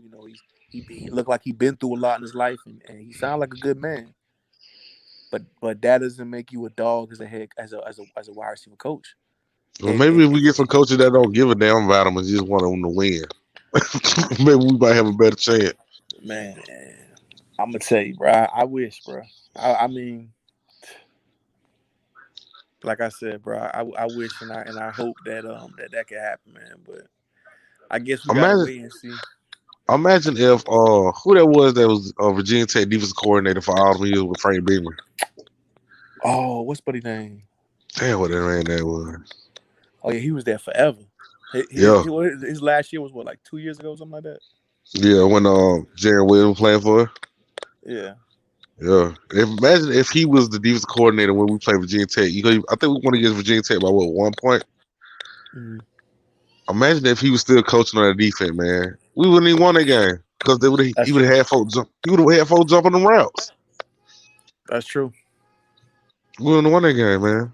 That's true. That's the thing about it. People got to realize when Derek King plays against a team that's either equal to our talent or better than our talent, he cannot produce. Yeah, Bud Foster. Bud Foster. There we go. Bud Foster. Yeah, Bud Foster. Yeah, Bud Foster with that man. Shit, Derek King. You think Clemson whooped that ass? Shit, that man defense would have knocked that man out in the first goddamn quarter. But see, this is the thing. We don't win against almost like a Bud Foster. We seen Venables, bro. And remember how good we were looking up until that Clemson game. Yeah, we were looking good. And then it's I ain't gonna lie to you. We wasn't even looking good. Well, not looking good, but we were looking better than what we was after the fact. I think we survived a lot of games. I don't think we just. But the thing is that nobody was putting a spy on King, bro, until that Clemson game. Like they took away his X factor. Yeah, that spy took away his X dog. They put a spy and they loaded the box every play. The box was loaded and you had a spy. And King. They made him out a quarterback. That's all they did. They was just trying to make him out a quarterback. They made him a quarterback. That's exactly what they did. They made him from a running back to a quarterback. They made him from a Randall L. To Jay Cutler. Yeah. You know what I'm saying? Nah, for real. So that's why I said Jake Garcia needs to be the starter. I mean, if he's not a starter, spring practice is in 11 days, bro. We about to start hearing everything start rolling in the next couple weeks, bro. What's happening? To be honest, and that's what I'm saying. If we come out that spring game, if we have a spring game and we hit that spring game and he balling, man, they ain't in trouble. Oh yeah. And I know a lot of people, they don't want to see it. Oh, you gonna kill his career and blah blah blah. Nah, man. When you have a talent like that, and you talking about you got Matoka and a TVD, man. And let me tell you something. TVD, he got size him and everything, but my problem is with TVD is that he didn't see no elite talent, bro. He was in the Northeast. He did not see no elite defenses. He didn't see it. He did not go against no dogs. Speaking about Van Dyke, since you brought him up, if you go look on YouTube, he didn't get in that many times, but the times he got in, he does not know how to read the field. He doesn't he throws to the wrong person all the time, double coverage. Like he throws to the wrong person. And he built like a tight end. He's built like a tight end. Yes. He's built like a tight end. But this is my thing. We look at a kid like Garcia. He balled out in California. He could have sat back and he could have sat back and said, you know what? COVID year, I'm a vibe. Right. That man said, I'm looking for the smoke. He ran to the smoke. We got to understand what kind of young man that we got on our team. He's aggressive. We got a quarterback that could have sat back on his laws and vibed and knew he was going to get, Miami would have still took him if he didn't play the whole year. Oh, it yeah. Matter. Oh, but yeah. he went to the smoke. Because he want that smoke. That's why I said he ready for this. He ready for this shit. He ready. Exactly. He's ready for it. Exactly. He's definitely ready for it. That's why I said he got a Burris swag. So. Yeah. Yeah, no, he got that. That's what I'm saying. So it's like you talking about he saw competition. He saw West Coast competition in California. All right, they say West Coast kids don't got no real elite defense in high schools or whatever they want to say about it, which I think is cap. But I believe that they got good defense over there.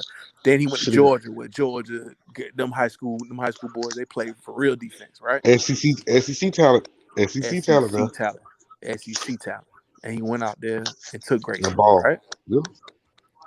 Come on, man. I mean, the writing's on the wall, bro. He balled. You know what I'm saying? Is the writing on the wall? Man, you gotta tell me. You already know I know. And that's what I'm saying. And for people to, there's even some people delusional thinking that, oh yeah, man, you know, Jake could go sit down for like a couple years, let TVD run the program. Man, I don't know. There's some people on this thing delusional. Yeah. TVD. I've been saying we had a delusional fan, some families. Man, you crazy as hell, man. Jake Garcia is leagues above what TVD is, man. Hey, mate, talk to him for a second. I gotta use the bathroom. This bill running through me. All right, bro. Shit, ain't nobody even saying nothing in the chat, man. Them Canes, man, what's good, bro? If you still up in here. And Juno, what's good with y'all boys? How y'all boys feeling about everything?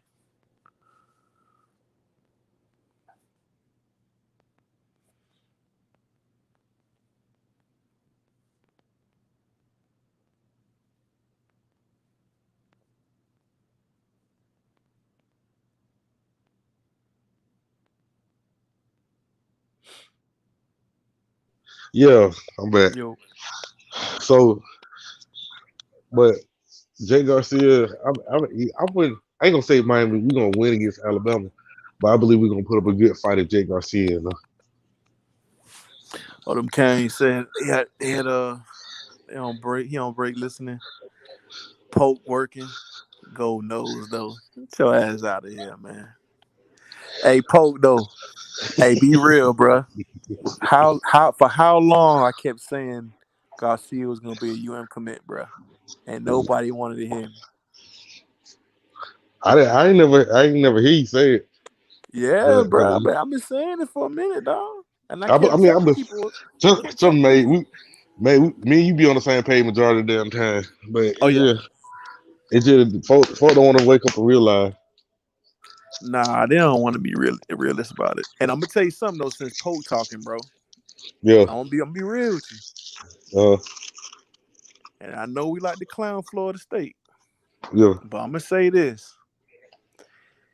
If the Seminoles could at least win 7 games this year and they bowl game, they're gonna finish with a top 5 class. And that's being real. That boy Norvell is out there working. And I try to tell even my homies over here that don't be on the YouTube shit, that just Cane fans that make fun of Florida State. I said, hey, bro, Norvell ain't Willie. He not Willie. Definitely not. He not Willie Taggart, bro. You know what I'm saying? And Pope said he knew Garcia was gonna. Okay, shit. I knew Garcia. I knew Garcia was coming here, Pope. When Pope said it.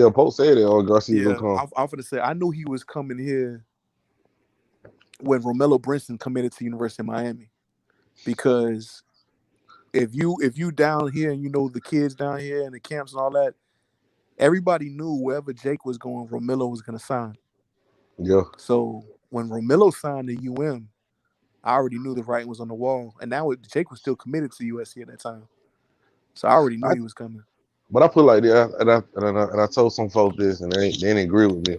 If Florida State gets some wide receivers and a quarterback, and they get a decent offensive line, they can actually win against us, because the fact is, if Manny still got his hand in that damn offense, he can. Florida State can actually win that game. And then everybody like, man, you ain't no real man. I'm just telling you the truth. Cause Florida State they get better talent, like 5 stars and shit. What do we do? I'm gonna go on the record and say this right now. If Florida State wins 7 games in a bowl game, they win 7 in a bowl game. They're gonna finish with a top 5 class. And that's gonna be a problem for us. Because now I don't know how we're gonna. Right now, 2022 is up in the air for us. Right now, we got to go on the hunt. Right now, we like But at 30 something or something like that. let me pull out this. So I'm gonna say this. Uh, at Florida State, this is one thing about Florida State. No matter what coach they get in, even during Willie Taggart, they still develop more than we do. outside of Ron Duggins, I mean, yeah, outside of that sort of some bitch, but yeah, they still develop players more than we have. We got to go to the yeah, transfer portal to it's get true, on. You know what I'm saying? true.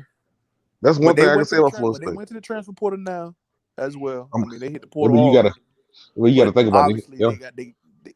But you know what though? I'm gonna tell you something. And this the thing, and we like to laugh at Florida State for all their players leaving. Man, I'm gonna be honest with you. I know damn well all their players ain't leave.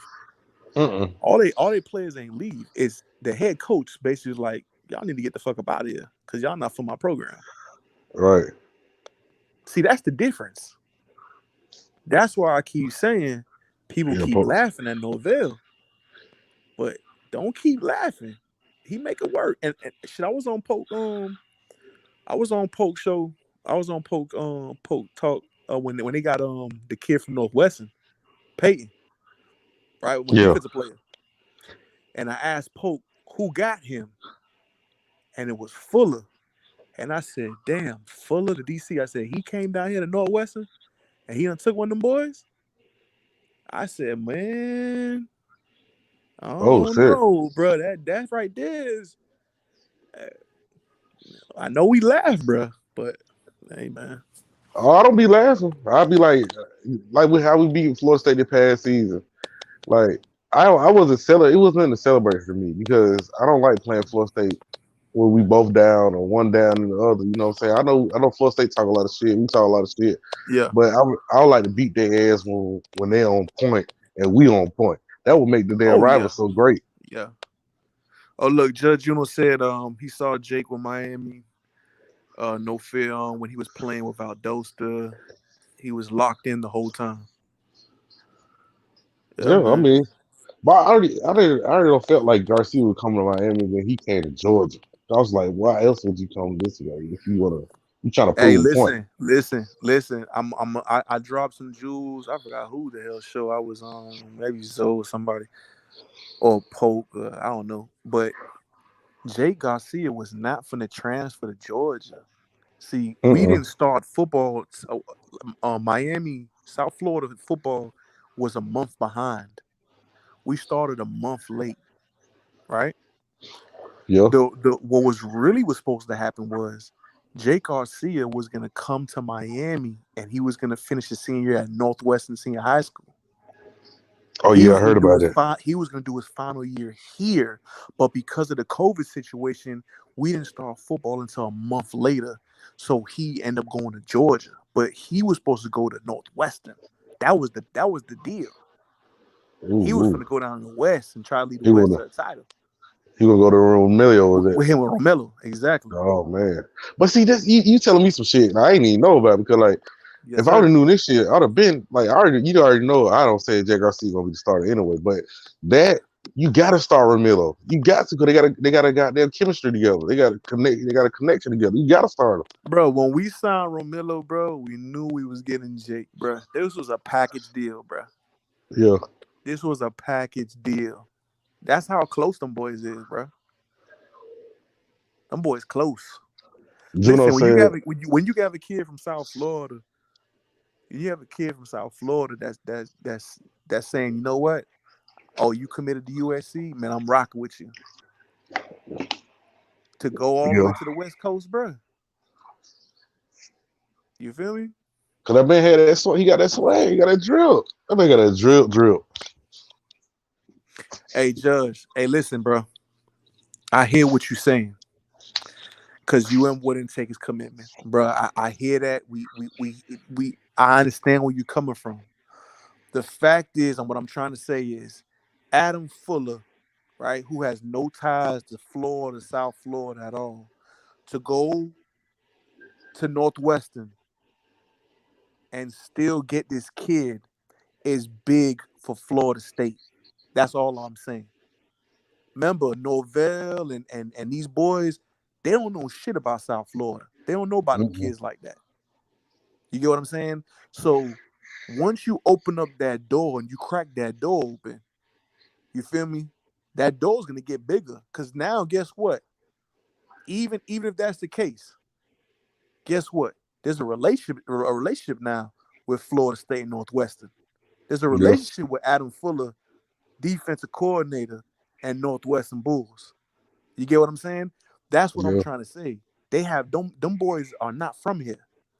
So yeah, if he didn't take our commitment, but he went to Florida State, it's still cracking Who the fuck the is door Pat? open. Who is Pat? Peyton. That is it's a defensive player for Northwestern that they got. And basically the rumor is that we didn't want to take his commitment, so he ended up going to Florida State. He'll That's transfer the us later. that's the whole rumor talk or whatever. But for me, the biggest thing is even if that's the case, you just open up the door. You know what guy I wanted? Mm. And I'm gonna tell you, y'all probably like, damn, but not him. Ooh. That boy that went to Maryland. Oh, T2? Yeah, that's who I wanted. T2 is my people's, bro. T2 is my homie son's best friend. That's who we need in the locker room, dog. That's who we bro. need. But dog, they spread too many lies on my dog, man. That's who we need on all that cap that they put on here and on the internet, and all these motherfuckers don't know shit about who that kid is, bro. He a bad influence, and he acted up in school, and man, I think he a dog. I just think he a dog, man. I think he's that raw motherfucking dog. I seen that highlight tape. I said we need this motherfucker, bro. He a dog, and he a Dade County kid, bro. He's that's all he is, bro. But we need those type of players like we did have back in the day. Listen. Do you know why we lost him? What? The real reason? I want to know. The real reason why we lost him is because of Coach Loxley.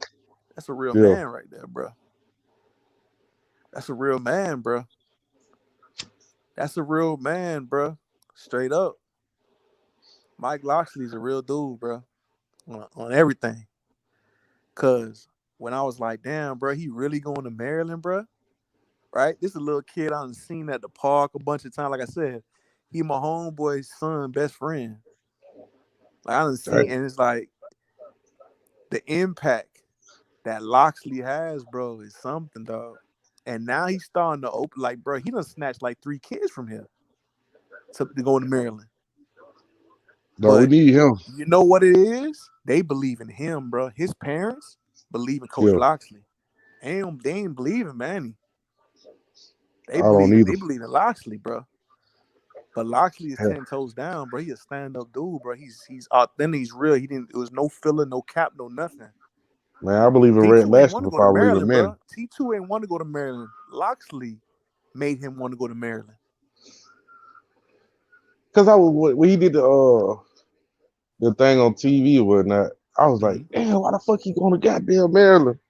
And it was like he had some kind of connection. Yeah, so he had some kind of connection with a coach. I was like, fuck, we need to get that coach. No, the connection is the head coach. Oh, he's a head coach. Okay. Yeah, Loxley's the head coach. Remember Loxley was the OC at Alabama. Right. Remember, Loxley was the OC. Him and Enos was the quarterback coach.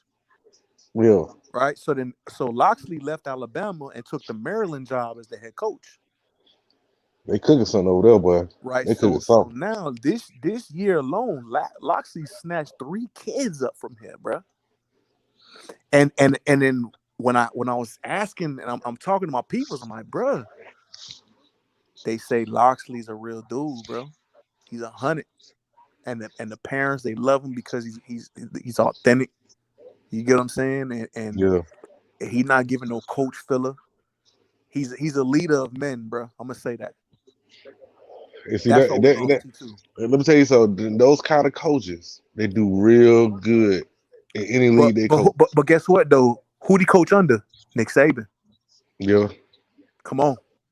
Let's think about it, bro. Let's put 2 and 2 together. Put two and two together, bro. Simple. But that's one thing we don't have in this program is authentic. You know what I'm saying? That word, We don't. authenticity. We don't Authenticity. have that. Yeah, Nah. I've been drinking. Nah, you good. Nah, Yeah, and that's what it is. But then remember, you got people that flip the story and they want to say, "Oh, we don't want that kid anyways because he wasn't real about UM." And man, let me tell you something, bro. All that shit was bullshit. All that kid talked about was University of Miami, bro. That's all that kid Yeah. wanted to be was a Cane, bro. Again, this is my homeboy son, best friend. I've seen them and them play youth football together. They don't go to the same high school. They went to 2 different high schools, bro. That kid wanted to go to UM, bro. I can But the tell. thing is that Loxley, his parents and his peoples, not only turned his parents and his family to believers, but he turned T2 to a believer. And you know what that takes to do that, bro? When you got your mind set on something, and you want to go here, and you want to do this, and you want to do that, and somebody comes in, shoots down, and you like, man, real recognize real, bro. And that's what happened. Yeah. And But we lost him. that's the thing about it, man, that because Uncle Luke talked about this. I don't know if you ever seen this conversation he had because Jonathan Vilma came at Uncle Luke about how Uncle Luke is a traitor and all this other bullshit. And I was like, Vilma don't even know what the fuck going on at University of Miami because he's doing too much broadcasting. Right. He's sitting there saying Uncle Luke is a fake. He changed. He a traitor Uncle to the Luke real, bro. Yeah, he real. He too real. So he real. My homeboy coached with him at Edison. Oh, for real? Yeah, he coached with him. Yeah, Luke So real. Uncle Luke, this is around the time when I want to say Al Golden was there. This when Devontae Freeman was at Florida State. And I think Devontae Freeman went to Florida State, and some more people from down there, Liberty City and Carroll City and stuff like that, went to Florida State and other colleges. Right. And Uncle Luke said, I have no control over where these kids go at because I got these kids coming back and telling me that University of Miami coaching staff telling them they're not good enough to play there. Yep. They ain't fit to do this. I was like, wow. Yep. I said, I'll go to coaching staff doing shit like that. I was like, I see why the boys going somewhere else. Oh man, our golden staff was the worst. Jesus Christ! Oh my God! and that's my whole point, bro. Again, when you sit down here and we look at all these things, bro, we don't make the correct hire. You dig what I'm saying? We don't make the correct hire. We don't make the right hire, dog. We don't. We don't.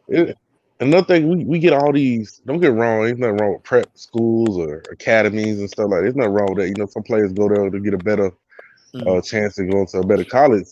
But we get too many of them damn preppy people. We need some of them boys like T2. You know what I'm saying? That's why I feel like we need to get some of them. I'm gonna say that in my language. These hood children. That's hungry. Them dogs. We need them hungry ones like we used to do. Hey, bro, listen, man. T2, I'm gonna tell you this right now. T2 going in the first round. NFL. Oh yeah. I'm gonna tell you right now, bro. When I tell you this kid had it since youth football, bro. The kid got it, bro. He been had it. And the problem is, even Coach Hayes talked about it on his show, I think yesterday. He said, we keep losing these generational talents from the crib. That's the problem. We know we're not gonna land everybody, but damn, we can't even land generational talent here. Nope. Somebody else comes and they believe in them more than they believe in us.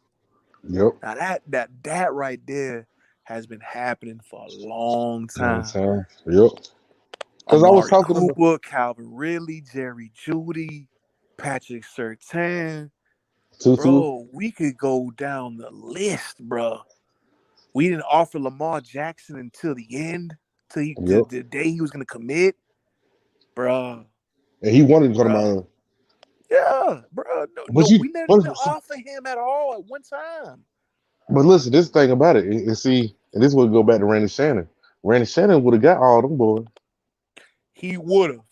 He would have got all them boys. I'm not gonna say he wouldn't have because Randy Shannon. Remember when Randy Shannon got fired? Where did Teddy Bridgewater go? He went to Yeah, Louisville. I mean, yeah, that's what I'm saying. Remember, Teddy Bridgewater and Dalvin Cook were committing to the University of Miami. Yeah. But once That's what I'm Randy saying. Shannon got fired, they both bounced. And they both I mean, Dalvin went to Florida State and Teddy went to Louisville. yeah, but I can't blame him because he's finna leave. You know what I'm saying? That's why I said But if hold Randy on, Shannon, you know what I'm trying to say though? What if they would have gave Randy that one more year? No, they still wouldn't commit because they knew he would leave anyway. No, but what I'm saying is, if he wouldn't have got fired and they would have gave him, whatever, and extension, they would have committed, yes. Oh man, we would have been. Can you imagine if we would have had Teddy Bridgewater and Dalvin Cook? Because both of them were coming to Miami. Listen, the thing is that people want to compare him for Manning. If you want to compare for Randy Shannon, Randy Shannon would have been a Dabo Swinney before Dabo Swinney. If they would have believed in him, bro, and they would have gave him the funding and the money and all that, yeah, bro, it could have happened. Let me tell you something. The only thing I didn't like about Randy, right? The only thing I didn't like about him is I understand you go after the top schools in South Florida, but he gave a big FU to a lot of schools in Florida, a lot of schools in South Florida. He wouldn't even send the damn GA over there to go look at a kid, bro. And he was a very much hated man amongst a lot of South Florida high schools, and a lot of coaches from these schools. They made it a mission to not mention the name of University of Miami and send them kids elsewhere. That was the only problem with Randy. His head was up the ass of too many of the top South Florida schools, mainly Northwestern. He ain't give a damn about nobody else, bro. That was my only problem with Randy. If he would have just, hey man, you might go to a school. You might go to a school in South Florida. They might not produce a lot of talent, but they might have a talent over there. Yeah. Right. Yeah. You don't need to shun them off, bro.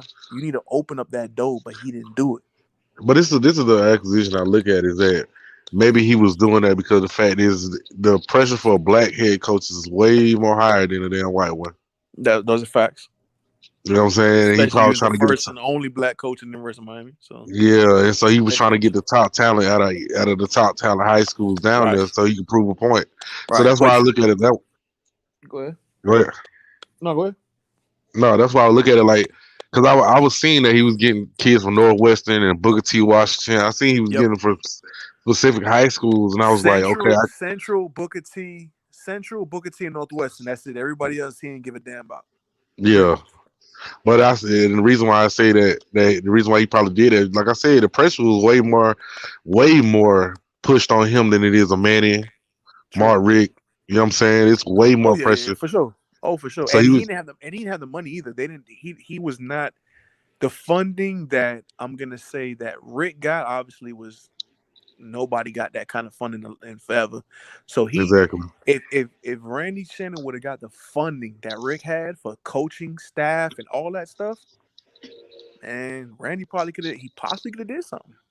Possibly. Yeah. Because it ain't like he had a team that didn't give effort, because they played hard as hell for that man. They did. They played hard as hell for him, man. They did. Bro, I think about it all the time. I say, man, if we didn't fire Randy, we legit had Teddy Bridgewater and Dalvin Cook come into the University of Miami, and more. And then to see them boys kill us on purpose. I remember when Teddy was killing us, and then he threw the U up, and then he like slit his throat. Yeah, bro, it killed me, bro, because them boys was so mad that Randy Shannon got fired. They were pissed, and they took it out on us at opposing teams.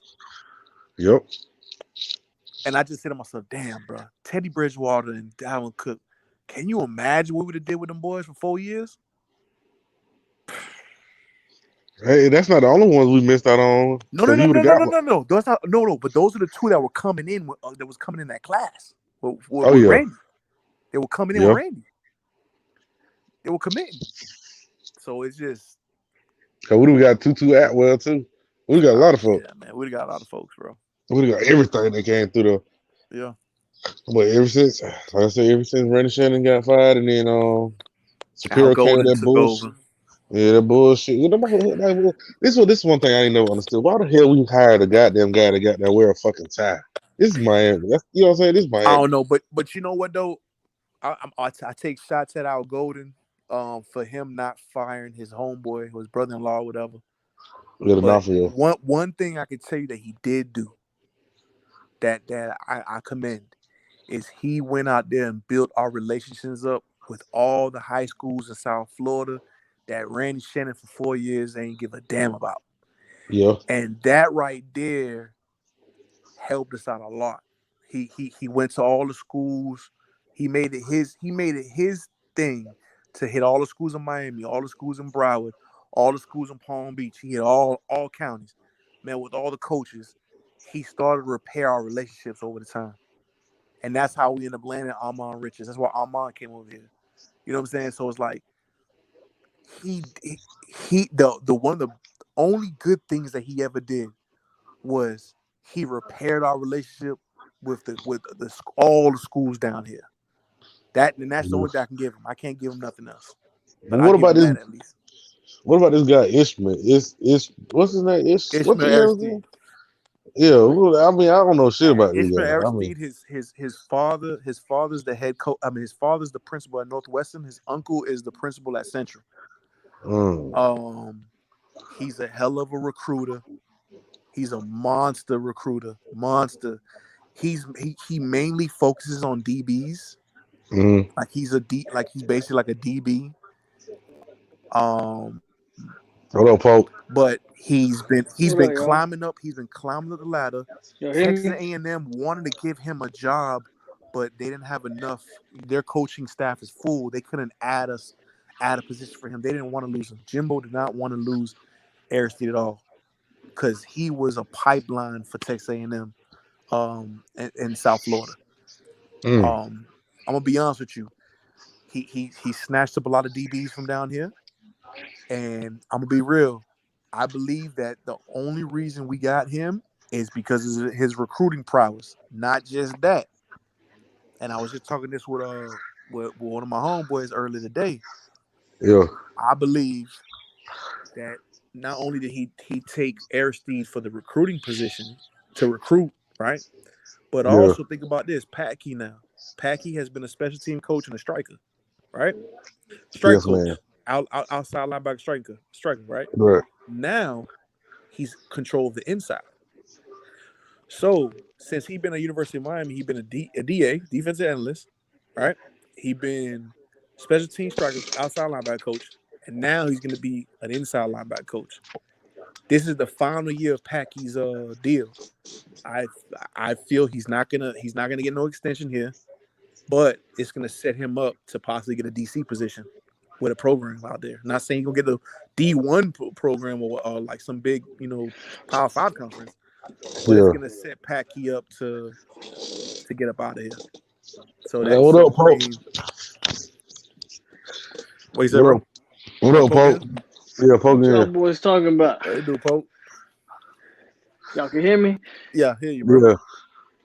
All right, what y'all talking about? I was just talking about that program. Yeah, this is the linebacker coach that we got. I ain't know who the hell he was. Ishmael Aristide. I was just telling him that he's 30 years old. He's very young. Possibly one of the youngest positional coaches we probably ever hired. But it was mainly for recruiting. He was a pipeline for Jimbo over at Texas A&M in South Florida. Right. And he's a defensive back. So basically we got 3 DB coaches in a way. Oh hell no! Are you serious? Yeah. But he's gonna coach striker though. So I mean, so we fucking up even more. Yeah, we fucking up even more. Don't worry about it too. I wouldn't worry about that too much. That man he gonna be all right. We mostly got to worry about Packy with the inside, if anything. So you telling me? Hold on, wait a minute. So you telling me we got another damn defensive back coach? Yes. He did a recruit, CJ. Man, fuck that. We don't look. Oh, this is stupid as hell. But listen though. Hold on, listen. But that's not the only reason why they took it. I'm telling you, this kid. Oh, let me stop calling kid. This young man. He's 30, bro. It's crazy to just hear a 30-year-old as a damn positional coach in a Power 5 program. You know what I'm saying? But it's just like, okay, nah. But he is like I said, bro. He was one of Jimbo's right hand. He's a monster recruiter, and he does something that we haven't done in years is land defensive backs. We can't land no corners. Okay, let me ask you a Right? question. If Manny's damn near 1 foot out the door, 1 foot in, why does that recruit shit matter if we need to win now? It matters big time, especially when you got, like we talked about earlier, especially when you have a potential Florida State with a top 5 class. CJ, I think you're wrong about that, bro. Why you say that? I don't think Manny going nowhere, dog. Everybody keep telling me that, but I see differently. No, well, I don't think like I told CJ earlier, unless he don't make a bowl, like, okay, if he don't make a bowl game or something this year, crazy, like win 4 games, then yeah. But if that man wins 7, 8, 9 games, he's not getting fired. Y'all are not firing. I think 9 games. I'm gonna say this. I think he needs to win 9 to get that extension. When's his contract up? He's going into the second of his final year, so it's like this is the year that he has to get the extension, because if he goes in the final year of his contract with no with no extension, we know the writing's on the wall right there. If he don't win, I say he got to win a bowl game. He got to win a bowl game, man. He got to win a bowl game. He got to win a bowl game. At least. Okay, well, he can go 6-6 and win a bowl game and finish 7-6. So you saying he gonna keep his job? I say this: if he goes, say he wins 8 games in the regular season, then wins a bowl game and gets 9 wins, I feel he gets the extension. Yeah, he gets the extension for the bowl. So we can go 8-4. Barring any type of catastrophe, I don't think y'all are getting rid of Diaz. No. I don't think we are either. Unless they see internally they see like Rhett Lashley as the future, then that would make some sense. Yeah, I can see that though. I definitely see that. That would make sense, but just to fire him or let him walk and not have no replacement in no, they won't do that. Wings, I don't see that. Hey, Poe, listen, you brung up something, right? You just brung up something. Speak on it. I'm gonna speak on it, bro. There's a lot of shit I don't speak on. I'm gonna speak on it, bro. Now, for real, because sometimes you try to talk to people on here, bro, and they, sometimes they don't know who you really are or what you know, right? So, yeah, Rhett Lashley. I'm gonna say this. Rhett Lashley. A lot of people don't know this, but he climbed the ranks over there at University of Miami, bro. Mm-hmm. When I tell you the board of trustees, they love him. The boosters love him. Blake James loves him. Rhett Lashley, bro, climbed up so far up that ladder that if Manny was not to make it, best believe they will offer him the head coach job. Well, I'm gonna tell you this, and I'm obviously I'm not in no Miami circle, so I don't, I don't know nobody to know. Right. But just from the outside looking in, I'm gonna tell you right now, if you don't do something with them, somebody's gonna take them from you. Oh, he's gonna be gone. He's gonna be gone. I'm with you. If you don't do something with them, whether that's give them a raise, give them that head coach job, I don't know. If you don't do something, somebody gonna scoop them. Yep, I feel like Rhett Lashley got more respect from his offensive side of the ball than Manny does the whole damn team. Whoa! How about this? I got something better for you. Than that. Rhett Lashley has the respect of all the players on the team. Damn. That's how much he climbed up the ladder in that program. They believe in him, bro. Well, I can see that because Rhett Lashley first came in, he said he want to gain the trust of the players, and he want to, like he really was like talking some real shit when he came in, and I was like, damn, that made me want to goddamn play for his ass. Like I said, bro, what Poke is saying, if Poke can see this from the outside, and I could basically confirm what he's seeing. Well, I watch college football, so I just know. So you can see what's going on. So you can see. I'm just saying, I've watched this game for so long. I just know how programs work nowadays. Exactly. I just know. That's why there's no worry about what happens. To be real with you, CJ, if Manny don't work out, they're gonna get a job at Lashley, bro. I'm just letting you know. And I know people listening or whatever, they probably think it's cap and it's whatever. It's not. if Manny don't work out, Red Lashley gonna be the head coach of the University of Miami, bro. I kind of want him to be the head coach. I ain't gonna lie to you. Just saying. It's a good position to be in. Yeah, he's in a very good position because that's how you want to do it. You want to not keep bringing guys from the outside, right? Right. You want to bring somebody that he had relationships with, not only just the players but high schools. That's what matters to high schools. Big time. If you can be a coach, you can walk into high school and talk to any coach and any player. You already got the leg up. That's what was Mike Norvell's biggest issue his first season. He couldn't do that. Mm-hmm. But you see, he already. But now you see what he's doing now. But now y'all starting to do it, and that's what because he had a whole year to build a relationship, and that's what I'm telling people. Like exactly, bro. And listen, dog, Poke, you know me, bro. I'm a realist, dog. I'm not with that, bro. We could talk all this shit, cause you a Florida State, I'm Miami, bro. But I watch college, like you say, you watch college football. I watch programs too, bro. And I keep telling people, I tell my homies down here and everything. I said, look, y'all keep laughing, but Mike Norvell is doing something over there in Florida State. I'm gonna tell you right now, I can see it, and I've been seeing. And I even told you, Poke. I said, bro, if Fuller don't work out, that's the only thing that's hindering him, right? But he has to make that move. He's got to make that move. But what I'm gonna say this. What I like from what I see with y'all is the willing to change, right? The willing to say, you know what, this shit ain't working. Throw this shit out and let's go ahead and try to do something that does work. And that's what I'm saying. I've been preaching that since the jump. But I'm saying that with Fuller going to that 4-2-5 now, commit himself to a defense that he knows he needs to win and be successful in college football. Right. And now getting the talent to fit that need, bruh. If you show any kind, I tell you before, if that defense can show any kind of improvement, it don't have to be a top 25 defense. As long as it's respectable, y'all gonna have the offense to put up points. Yes, you get what I'm saying? So, and if you could come down here, and I know Juno was in here just saying that we didn't want to give Peyton the commitment, so he took his talents to Florida State. And I said, yeah, maybe that might be true. But the fact that you had Fuller go down to Northwestern and basically, even if that is true, right? Even if that's true, but that's what I'm saying. Peyton could have went anywhere else. But that's my point. I'm trying to say is Fuller has no fucking ties to South Florida at all. Nobody knows that man from a can of paint, right?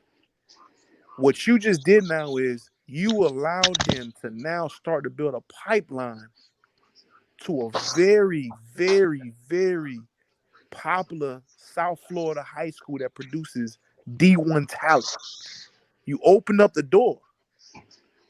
He has a relationship now with the coaches at Northwestern because of this, because of that one kid, right?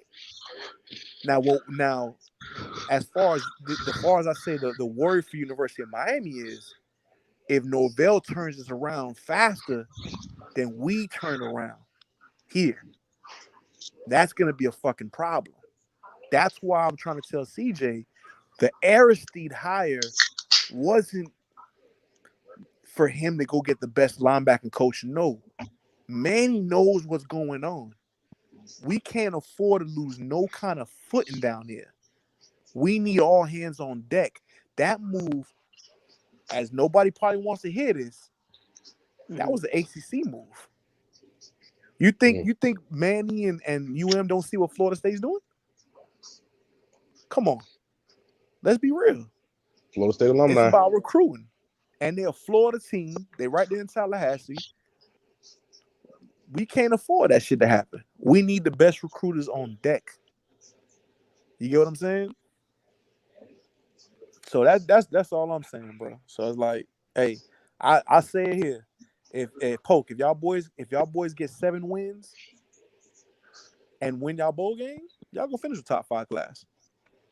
I agree. I've only been saying it for forever. Yeah, I know, but you a Florida State fan though, right? So like, yeah, I get it. So people think I'm just talking. No, I know what you're saying.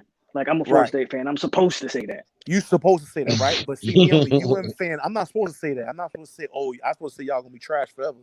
No. But if but if y'all watching me, I also say shit that people don't like it when I say it. But I'm just like y'all. I argue with Florida State fans all the time about stupid shit. Right, but that's what I'm saying though. Y'all made all these changes, right? Now we're gonna see if it reflects on the field. I'm not expecting y'all to go out here and win no national title, but I saw glimpses of y'all.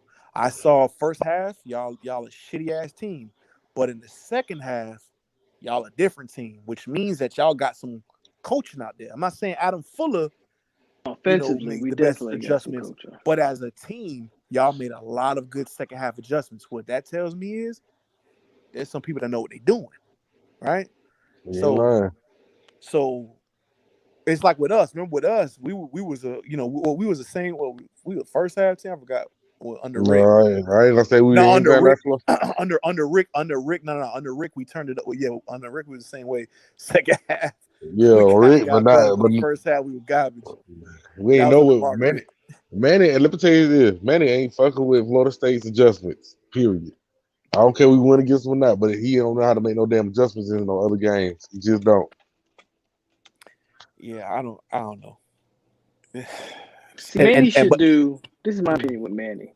This is what I wanted Willie to do, but Willie was too prideful.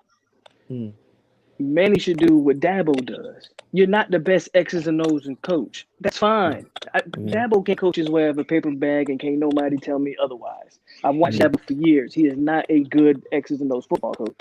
What he is an amazing CEO. He can evaluate talent, he can recruit, and he can put people in positions to run his team. Dabo don't run that team. Well, he runs it, but you know what I mean. Dabo don't coach no offense. Dabo don't coach no defense. He's got elite coordinators and position coaches. That's what Manny should do. Yeah. You know, you're not the best coach. I think most of y'all agree he's not really the best X's and O's coach. He's not. You know who was like that too though, Pope? Butch Davis. Butch Davis wasn't the best X and O coach. He's still not. Butch Davis, but he surrounded himself with that. He surrounded himself with that. Yeah. Right. And that's what I wanted Willie to do, but Willie was an idiot. So whatever. Yeah, Willie was just too caught up in the hype, bro. I still think we're gonna lose against North Carolina for a few years. That's all I'm gonna say. We're gonna lose against North Carolina for a couple of more years. I'm gonna say this, bro. Losing North Carolina. I'm gonna be real with you, bro. Hey, listen, they losing some talent, bro. I don't know. Yeah. Hey, listen, CJ. If we lose to North Carolina, it's not gonna be because of the defense. I'll be there. I'm be rich right now. Us getting Coach Simpson back, bro. That front four is gonna be a monster, bro. I'm not worried about. Ain't nobody running no 500, 400, 700 yards on us, bro. That's just dead. That's never. As long as Jess Simpson is here as a defensive line coach, it's never gonna happen again. But you see how big our second string is on defensive line, have you? Yeah, but remember, hey CJ, remember them boys didn't get a chance to. The boys didn't get no strength and conditioning at all. Remember, Coach Philly and the staff couldn't touch them at all. Yeah, you're Only right. thing they was able to do was give them workouts to do, and they had to follow that themselves. Remember, that's how what's his name? What's that kid? The DN that we just lost? Phillips. Remember Phillips? He kept working. He went on his own and was working during the off season when we couldn't touch him. You dig what I'm saying? So it's like now, as long as no COVID outbreak happens, they're gonna have the whole spring. They're gonna have the whole summer. They're gonna have the fall. All that they're gonna be able to develop them. So I think that and remember, Jess Simpson. I'm not sure if you watched his little interview when he got hired. He basically said what he wants his defensive line to do, what he wants his ends to look like, what he's looking out of his DT. So he's probably gonna change the way their strength and conditioning is gonna be because what he needs out of them. So I would say don't worry about it, bro. That D line gonna be there, bro. I'm not worried about that. If anything is, and I keep saying it, our biggest question mark is the damn quarterback, bro. We don't know what quarterback we will have, and we don't know what they're gonna do. To be honest, I think that's our big, and the cornerbacks.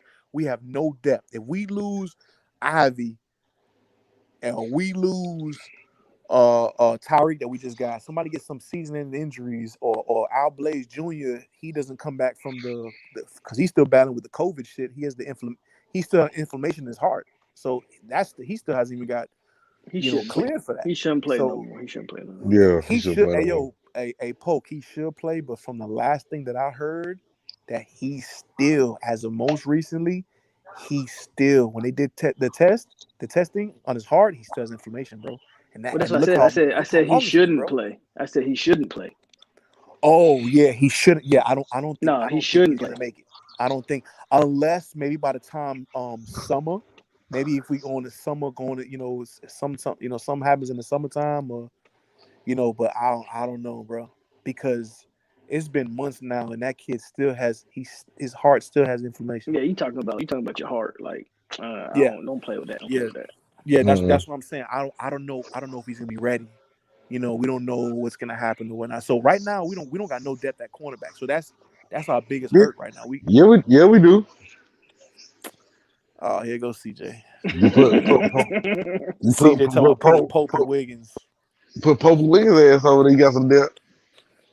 They not gonna put them boys out there, dog. You know that, man. And we all know we're gonna have at least 2 transfers at wide receiver, because we not gonna run no 9-10 wide receiver depth this year.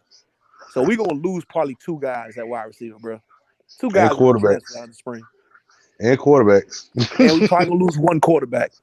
We're gonna lose 2 because we got Ja'Cory Brown coming in. And we got Ja'Cory Brown coming in. We're gonna lose 2 quarterbacks. Juno, Avante is still not clear yet, bro. His neck, they still haven't gave him the green light on his neck, bro. Wow. So Avante still don't have the clear. Avante and Blaze, we still don't have no clear yet. I know this is off topic, but JJ Watt signed to the Cardinals, man. That shit crazy. Yeah. That's crazy. I seen that today. I said, why did he go? They say he was going to the Browns. Now he don't sign to the Cardinals for 2 years. What the fuck? $31 million. He don't care about winning. He just wants 31. Money. He got $31 million for 2 seasons. That's a lot of money for 2 seasons. God damn, you go to that team is not going to no Super Bowl no time soon. Hey, but the Cardinals needed that though.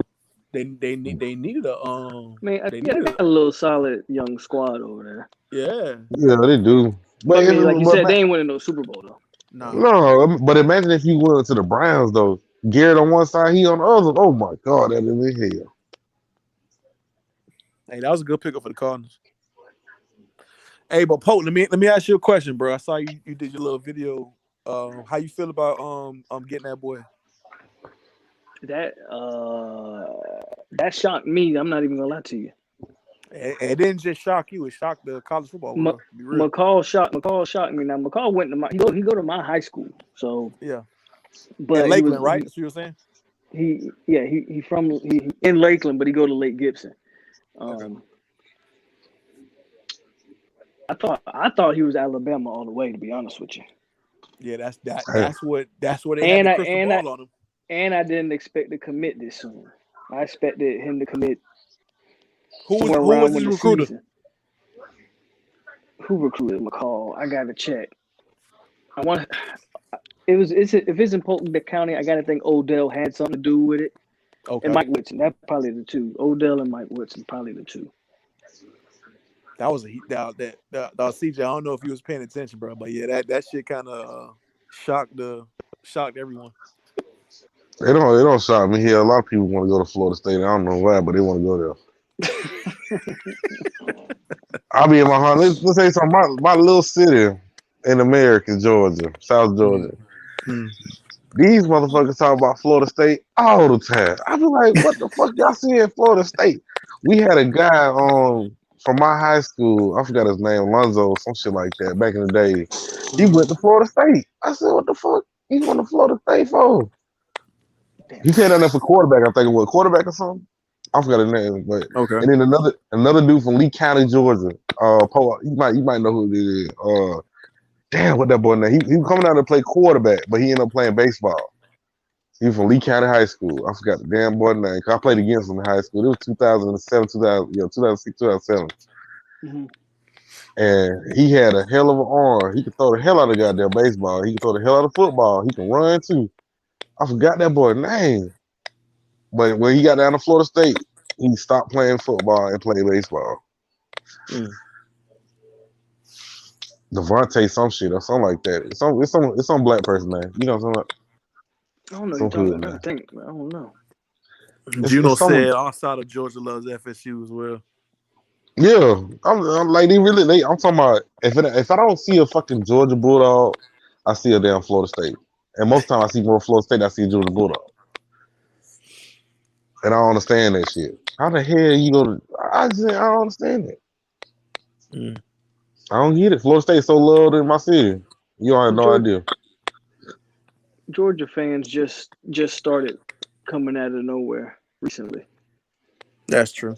No, this is like this from years ago. Like they've been fucking with Florida State for years. No, I'm talking about the Georgia fan. That's why you don't see about the Bulldogs. Fans. Oh yeah. You right. Definitely right about that. They've been fucking with Florida State tough. You hear me? I'm talking about tough. But yeah, so y'all boys don't gotta. Y'all just gotta win, bro. Bro. I've been saying it. We just gotta win. And you see how quick y'all trying to throw away Norvell? That shit crazy, bro. No, I wasn't. I was giving him the same amount of time. See, the thing I always said about Norvell, which I already knew why I liked him more than Willie, because I think you touched on it earlier. Everybody talking about, the kid's trying to leave FSU. No, the kid ain't leaving Florida State. Norvell is kicking people the fuck out the program. He's kicking them out. Yep. He's kicking people out the program. And people don't want to admit it. People, Norvell this and Norvell that. Norvell saying if you ain't with the program, you out. That's what we needed. That's what Willie needed to do. Yep. But nah, Willie want to be everybody's friend. And the hell with that. Boy, you got a job. You got a job. Yeah. Hey, Pope, you see that? You see what Juno said? Juno stayed in Georgia too. He said South Florida, Georgia too. He know that Georgia been down with Florida State for the long. Man, he can't get it. The motherfucker not to say nothing bad about Florida State around this bitch. You hear me? I'm telling you, I'm dead serious, dog. You can't say nothing. I'm talking about it used to be so bad around here, man. I say anything about Miami, the Florida State fan, but they be ready to fight. I'm trying to tell you. Bro, you don't know what you're talking about. You don't know what you're talking about, bro. Florida State drag y'all out this season, bro. Who that black quarterback y'all had? Which one, man? I forgot which one it was. What year was it? Yeah, what year was it? It was a well-named, well-known black quarterback for y'all. Like recent? Was it recent? No, back in the day. Cause you know everybody like bringing up the past football team. They don't like talking Charlie about Ward. Yeah, they kept bringing Charlie Ward up. Yeah, I'm like, damn. Hey man, Charlie Ward was that dude, bro. I ain't gonna cap. They kept on bringing him up. I was like, oh my god. And then Derrick Brooks didn't make it no better. He won down Super Bowl 2000, goddamn one South. Yeah, that Bucks team is crazy though. That's the only Florida State player I really like was Derrick Brooks. What work done? I still say the best cornerback tandem in any college football decade is Terrell Buckley and Deion Sanders. Yes, sir. I believe that was the best. And the sad part is T-Buck ain't even in the Hall of Fame yet. Damn. I fuck with T-Buck. He was a Dolphin, man. So shit, love the hell out of him down here. I really fuck with Deion Sanders though, cause I still watch it. I watch his show on YouTube. Yeah, when he coaches her son in high school and stuff. I'm keeping up with him. Yeah, that's probably the best cornerback duo in college football history. I don't think there's another duo better than that. But yeah, so y'all boys making some moves, Pope, man. I ain't gonna lie, dog. I see it. I see it happening, bro. I've been seeing it, but it's starting to manifest now. And I'm like, bro, I told my homeboy today, my homeboy was sick in his stomach, bro. He's like, nah. I said, bro, if Florida State wins 7 games and a bowl game, they finna finish with a top 5 class for 2022. And that shit is gonna change a lot of things, bro. That's gonna be. I've been saying that if he's able to do that, if he able to pull off that, if he can win 7 games and win a bowl game, bro, if he can pull off a top 5 recruiting class, it's gonna happen. I don't even know what to tell y'all. To be honest with you, I don't even know what to tell y'all. I'm telling you, bro. If y'all boys could just get 7 wins in the season, bro, and get that motherfucking bowl game, y'all gonna finish with a top 5 class, bro. It's gonna happen, bro. I see. Dog, you can see it already. What y'all at right now? Like 6 or 7? Right now we 9. 9. So y'all at 9 right now. And you imagine you come out here, you still do your thing, you show some promise on the field, win games, win a bowl game. Come on, bro. It's gonna happen. It's gonna happen. And this is my thing is, how the fuck did y'all make that kid turn down Bama to come to Florida State? That's why I like look, like on the real, like I'm glad we got him. But that's a recruitment. They're gonna have to keep recruiting that kid, even though he committed. Because you can't Nick stop. Nick Saban's not gonna stop. He's not. And if they think for 1 second that McCall is 100%, because he said he committed, they are dead wrong. No. But now it's in y'all hands to lose him. Y'all control it. Yeah. I mean, it's in y'all hands now. Yeah, but you gotta recruit him like he ain't committed. Is what I'm exactly. You can't stop, and then you gotta show that promise on the field. But I'm gonna be real. Bama really want him. Bama gonna try to get him. Hey, Juno said I go. Juno said I go to the FSU spring game every year. It be hoes everywhere. I get field pass and all. That was stupid. Them Canes Harris said must be the money. But hold on, we can't say that because we just been screaming Florida State been broke. I just about to say y'all been calling us broke, even though we ain't broke. But let certain people tell it we broke. Now they ain't got the best money situation. I'm not gonna sit and pretend like they got. Rose in here too. What's good, Rose? Rose. That was always. Yeah, bro. That's what I'm saying though. But at least it's in y'all hands to lose them now, bro. But I'm gonna be real, dog. That news, that shit shocked a lot of people, bro. Not just Canes fans, bro. That shit was like, what? It shocked me because his crystal ball was to Alabama, bro. I'm not even worried about it. I'm not worried about the crystal ball. I know. I'm just saying. I would say like 3 days prior to his commitment, he said in an interview that Florida State was his leader. But I thought that was just recruiting talk, to be honest with you. Kids say stuff like this. They get in interviews and this is my top 3 and I like this school, and then none of that ever means anything. But the commit 3 days later was the shock for me. Yeah, it was. We just gotta. Look, man. I want Marvin Jones Jr. If we get Marvin Jones Jr., I might start doing backflips. No, you gonna put on YouTube? Huh? I think you gonna put a backflips on YouTube. Hey, Rose say you finna get ready to punch that clock. I'm trying. But that boy about to go to work. Yeah. Them Kane Harris said it's nothing in Tallahassee. I went to the game year before last. I didn't see a damn thing. Bro, we not doing it in home. Here go Judge Juno spreading lies. Juno said FSU still doing home visits though. That's why they under. Where he get that? 17 the recruiter. Hey, only thing I can say is this, bro. If you got people on that staff that's able to change it, I was just telling CJ why we lost T2. Why we lost Terrence Lewis. Why he chose Maryland. I was telling CJ T2 is my homeboy's son best friend. I done seen this kid play youth football, all that.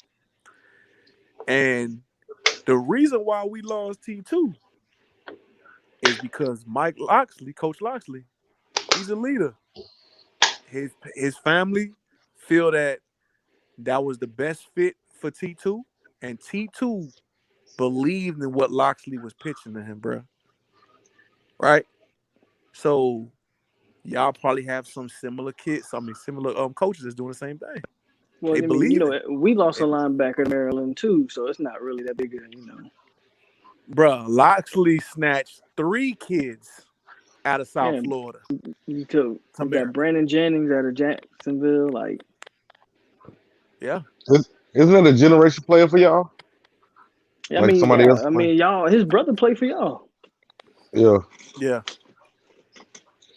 You know, one person I wanted, two players I wanted that family members that played for Miami. I wanted Warren Sapp's son to come to us, and I wanted Sean Taylor brother to come to us. Those are the two I wanted. Yeah. You see, Juno talking about Earl. Now, see that Earl Little situation. Poke, I don't know if you heard about it, man, but so Earl Little Jr. obviously is one of the top corners in the state of Florida. His father obviously is a Hurricane alum. So them boys was on another Canes YouTube show. His dad was on there and son, and they his Earl Senior was like, oh, I still haven't talked to Manny Diaz yet, and everybody's like, you haven't talked to Manny yet? He's like, Manny haven't talked to me at all. He said, I done talked DVD and T-Rob but Manny hasn't even called me, nothing. And he's talking about I done talked to Nick Saban already. Nick Saban this and that and third.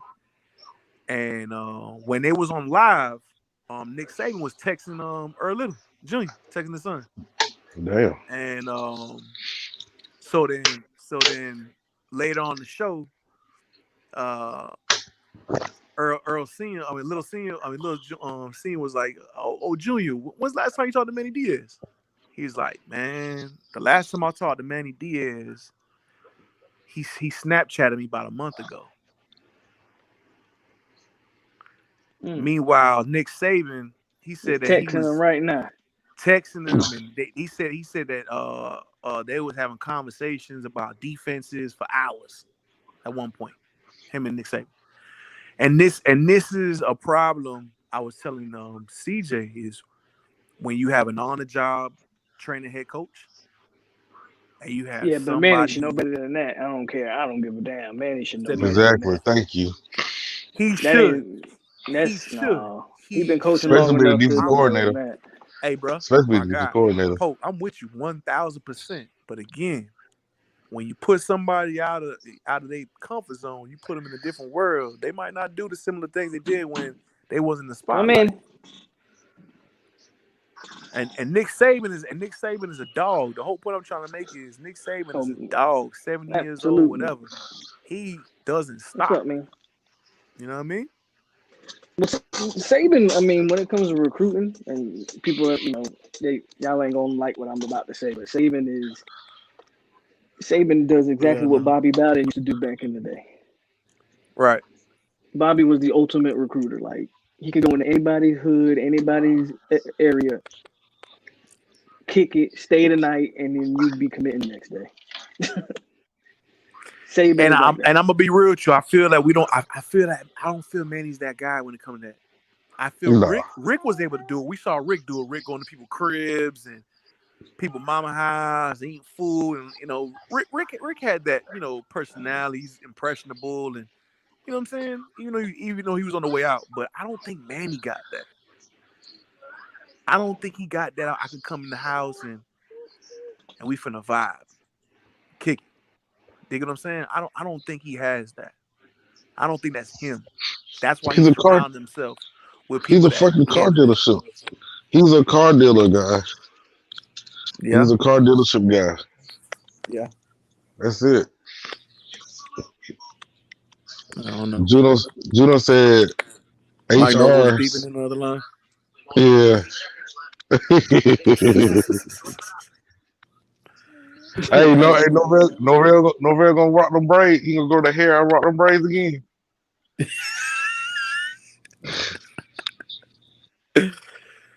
Hey, them Canes. Them Canes, man. Nick gonna retire on the field, bro. Meaning he gonna die out there, bro. That boy ain't going nowhere. Man, and Nick Saban was ass juice when he was at the Dolphins, though. It wasn't his fault, though. The college game is a different game, bro. But CJ, that's the thing, bro. The Dolphins, you gotta look at who the owner was back then, bro. The owner back then, bro, he didn't want to spend no money. He didn't want to do nothing, bro. So it wasn't. I don't think it was Saban's fault. Saban wanted that control, and he couldn't get that control over there. They didn't want to give it to him. But he had brought Culpepper and everything down there, bruh. I'm telling you, dog. What, man? Because I even went to the spring or the off-season practice down at Nova University, where they practice it on the off-season. Yeah, Nova. Yeah, that's where their practice fields at. I was like, damn. Well, they I said, shit. I might need to give some pads on. I might go out there and play my damn self. No boy, they look too bigger than I would. I was like, shit. You know, yeah. I'm ask y'all a question. I want to ask y'all a question. Y'all been to NFL game before, right? Yeah. Like in person and everything, right? Yeah, I have. Yeah. Don't it seem like you can be on the field too? Yeah, until your ass get on the field with them boys. I don't know, dog. I think I could accept that challenge, bro, because like I don't see any running backs. The only tall, big motherfucker they got on that field, tight ends and damn linemen. That's it. The only NFL game I went to was the Pro Bowl. Damn. Yeah, but you never been no damn you never been no bug game? They had the Pro Bowl here in Hawaii, and I went. Oh yeah. But I'm saying, Paul, you see how size them guys is, man. I seen a dude out there shorter than I was. I was like, shit, I can go out there and run damn ball. Sometimes on the field, sometimes they don't look that big, but until you get up close in person. Yeah, you get close to somebody, you be like, okay, damn. And they 6'5", 300 pounds. Well, the Falcons got some goddamn midgets, and the goddamn Dolphins got some damn midgets too. Because I went to both of them goddamn games when they played the Raiders. This is recent, right? So they played the Raiders and when the Falcons played the Browns. Them guys are little, like the special teams, skill guys. They ain't that big. Even muscle, like my arms is about the same size as the white friend. How big are you, man? I'm 5'9", every bit of 260. Oh, damn. I'm about their size. You hear me? I'm their size. You hear me? I am their size. That boy said they little to him. They little, bro. Like, listen, let me tell you something. I'm 33 years old, man. And I bet you if I get in shape, I'm gonna throw up a lot of times. Probably got them give out an L a few times. But when I get in shape, you got to put that poke down. Hey, them pokes hard now. I'll tell you, it's tough. Okay, but listen, let me tell you something. If I get in shape, bro, I swear to you, I can go out there and I start for Falcons because they that trash. They that trash. Oh, Juno said he was trying to say that Mike Norvell is keeping in touch too with Earl Little Jr. I think he's playing though. I'm gonna be honest with you, bro. I think Earl Little's gonna go to Alabama. I know nobody want to hear this, bro, but I think the writing's on the wall, man. That kid gone, bro. I'll tell you, I'm gonna tell y'all something. I was going to Miami the same year Latarius James was going to Miami, and me and Latarius James used to be on this before they came out with Instagram, Snapchat, and all that shit. It was just was MySpace. You know what I'm saying? And me and Latarius James was messaging each other back and forth, talking about how we're gonna make the U great again. I ended up fucking my situation got fucked up. I had to go to Alabama State, but he ended up still going to Miami. And so I sit there. I'm in the dorm room at Alabama State. I got shit. These boys. Let me tell you something. In the NFL, I got it. And I've seen the NFL players. All I gotta do is start by working out, get in shape. I promise you'll see me on the field because I'm a dog. I feel you. But I'm an old dog now. He can't. You know, your balls get low. He said, "I can give you about 10 plays, maybe." Because hey, listen, let's take some. I'm good for about a good 4.5 plays. I'm sitting on the bench. Fuck that. I'm on the bench, B. Like right now, I'm 33 and shit. Like I ain't playing ball in a while. Like you know. And the Newports don't play. You know what I'm saying? So like Newports, man, you smoking on that fiberglass, bro. Oh yeah, I went to the guy. You smoke a port every 5 minutes. So. You know them ports. Man, listen, them ports got fiberglass, bro. You smoking fiberglass, dog. Well, listen, I'm about to light another one up. But you might as well do like them Indians, bro. Close the door. Roll you a damn white boy, and you know what I'm saying, some tobacco. I try to. Let me tell y'all. I'm gonna tell y'all something. It's funny to everybody else, but that shit ain't funny to me. So I went to go play basketball with my homeboys and shit, right? I got in there. I locked the dude down for about a good 3 plays or whatever. Shit, it was over after that. I was laying down, stretched out on the bench, trying to get help. Exactly. That shit was over. I said, fuck that. I said, y'all got it. They told us, come on, man. I said, fuck no, I'm tired. Oh, them I ain't finna die for this shit. Them can't say you 33 young, bro. Yeah, I wish. I don't know. Hey, CJ, if you would cut them pores down for 1 month, you don't smoke no squares, bro. You'd be a whole different person. I know I would. I was literally thinking about going back to play football for like one of these semi-pro teams. Yeah, I sure would. I'm gonna be throwing up like a motherfucker, but I'll be all right. I gotta put the alcohol down. So shit, hey Poke, I got a question for you, bro. Well, what's your realistic expectation on the season for your Seminoles? You gotta see the spring game first. Realistically, I just do you think Milton's gonna pull through, or you think Travis gonna be the quarterback? I think Milton gonna be the quarterback. I think Milton gonna be fine. Will he finish the season as the quarterback? So what is Milton? He a sophomore? No, Milton the senior. Milton the senior, but he got that. Okay. He had that the leg injury, so the knee injury. But I mean, you think he'll finish? Yeah, I'm gonna say he finished. You don't think he'll be a sitting duck back there? Look, no, I don't think he's not as immobile as everybody keep talking about. Like, you can go try to find it yourself. He's got video of him running around, doing all the workouts and all that. He'll be all right. Okay. So what about Purdy and all them boys? Purdy and the other dude that played Jordan Travis. Yeah, Jordan Travis. We'll go about them two. Travis, I think they got to find a smart way to use Travis. But for Purdy, the other guys they just need to develop. Period. I believe the 40 year. They're not developed yet. So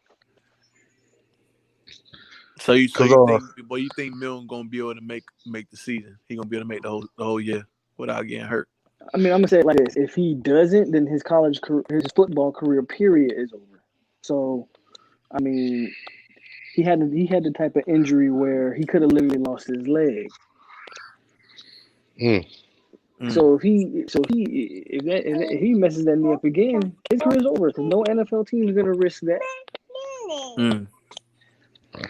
So he has to stay healthy. That's just the way I look at it. I'm gonna say this, bro. I think Travis is gonna develop. To be honest, I like a lot what he could do. I just think he just needs some more development. But I think he could be something, bro. To be honest with you, bro, I wouldn't write him off. Writing him off. I'm not writing him off, but he obviously there's some strides he needs to make in the passing game.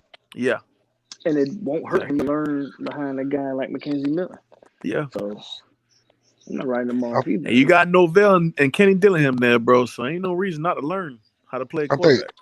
I think Travis Jordan did pretty good to me. He just didn't have no damn wide receiver. Well, he had a fucked up wide receiver coach. That's it. That's somebody y'all need to get rid of, bro. Y'all got to move on from Duggan, bro. Duggan's terrible, dog. He is terrible, bro. I said the same thing. He is terrible, man. I knew he was a shyster, bro. When all he did with all his receivers he had was teach him how to block, bro. That's it. But you gotta look at it like this. Duggan's doing a great job. I mean, the reason I say that because he had to do that for Ocho Cinco. He had to block when he was at Cincinnati Bengals, so he doing a great job. So he doing his job. It's just not what the hell needed, but he doing his job. Bro, is he pulling any receivers for y'all? He talking about recruiting? Yeah, did he go get anybody like big, or is he? I mean, he got Malik McClain, who's a 4-star. So I mean, he did a little bit. Okay. He's doing a little. Recruiting is not the issue with him, though. No, it's not. It's a development. No, it's a development. He recruited a couple guys, so that's not the issue with him. For whatever reason, his boys can't catch the ball. Nah, you see Pope Wiggins. Those are his boys. You see what they do. So Can't catch a damn cold if you threw it at him. Yeah, Logan Wiggins are Duggins boys. Man, them boys ain't got no hands. So, man, y'all, who y'all? That Georgia Bulldog game, man, with Clemson, man. I don't know. Everybody keep thinking Clemson's gonna win. Clemson is not gonna win. I said it first. I think I'm a root for Georgia, but I think Clemson gonna win it. You think Clemson gonna beat Georgia? Yeah, I'm a root for Georgia, or at least I want to see them win it. But I think Clemson gonna win. I mean, I can't count on Georgia in the big game. They've already proven that year after year after year. Yeah, that's true. When last time Clemson won? Not Clemson. When last time Georgia won a big game? Shit, I don't even know. Yeah, I don't know. You can't name it. Exactly. You can't name one. It might be the first year though. I mean, All I can say is that 1 year they won the SEC championship. Oh yeah. That was it. Only to do what against Nick Saban? Nothing. Lose. Oh, but no, they had a chance to win. They had a chance to win. They should have won. They should have won. But like I told, they should have won. No, the reason I said they had a chance because the fact is that they would have kept that other quarter who they Hurts in. If they would have kept Hurts in, they would have won that game. But since they had a person that knew how to pass, that's what fucked Georgia up. Oh, you mean because Nick Saban made adjustments? He made an adjustment. Yep. Yeah. Okay. Hey man, you know what, bro? It's things like that, bro, that separates you from the rest of the coaches, bro. And you can make a ballsy move like that and say, "Hey man, hey Tua, you up? Biggest game of your life." Because they had no film on them. They had no film on them. But remember, what's the name? Did that shit in Clemson too? Yeah. But they didn't. But this thing about it, they didn't really have to though. They really didn't have to with that situation. In Clemson? Yeah, they really didn't have to. A lot of people felt that way. I kind of felt that way myself. Like, I don't know. I feel like they just made the move to make it because Kelly Bryant was winning them games. Yeah. Yeah. Especially that Syracuse game when Trevor Lawrence was starting and it was losing. Right. And they threw Kelly. Yeah, he won the game for them boys. So I don't think they just did it. They don't win that game if Kelly Bryant don't play in the game. Yeah, that's true. So I don't think it was a necessary need to do it. So, but look Alabama how it turned out. But look how it turned out though in the end. But if you look at it, and people love saying I'm crazy for saying this, but Trevor Lawrence, he's a great elite quarterback, but he wasn't that guy everybody made him out to be. And the reason I say that is because the fact is, if you look at his whole year last season, he was throwing interceptions that on that talent that he got, he shouldn't have been throwing, especially against Georgia Tech in the first quarter. Yeah, you know what I'm saying. He really lost. But you know what you're not taking in consideration? They lost their play caller. Now I know Tony Elliott is the offensive coordinator, but they lost their play caller to he ended up going to become the head coach to USF. And you know what? This was the first time Lawrence without his play caller, bro. You know what? Let me tell you. You know what? You brought up a key thing for me, and Pope, don't start laughing when I say this. Okay. That's the same thing I have to say about Matt Ryan when he won the MVP that season. Oh yeah. Because Shanahan was the play caller. Shanahan made that offense. Period. Yeah, But don't let AR hear me say that. Yeah, that's what I said. AR probably just woke up right now and said, "Hold up, I hear somebody talking about Matt Ryan." Who's Matt Ryan? Who's on Matt Ryan? My dog AR be sleeping with a Matt Ryan jersey at the crib at night. But it's the truth, man, and people don't want to realize that in Atlanta, like in Georgia, they be like, Matt Ryan won an MVP. I was like, yeah, because Kyle Shanahan, bro. Kyle Shanahan, if you look at it, when Matt Ryan was throwing interceptions, what he did, he ran the ball with Freeman. Mm-hmm. It's true.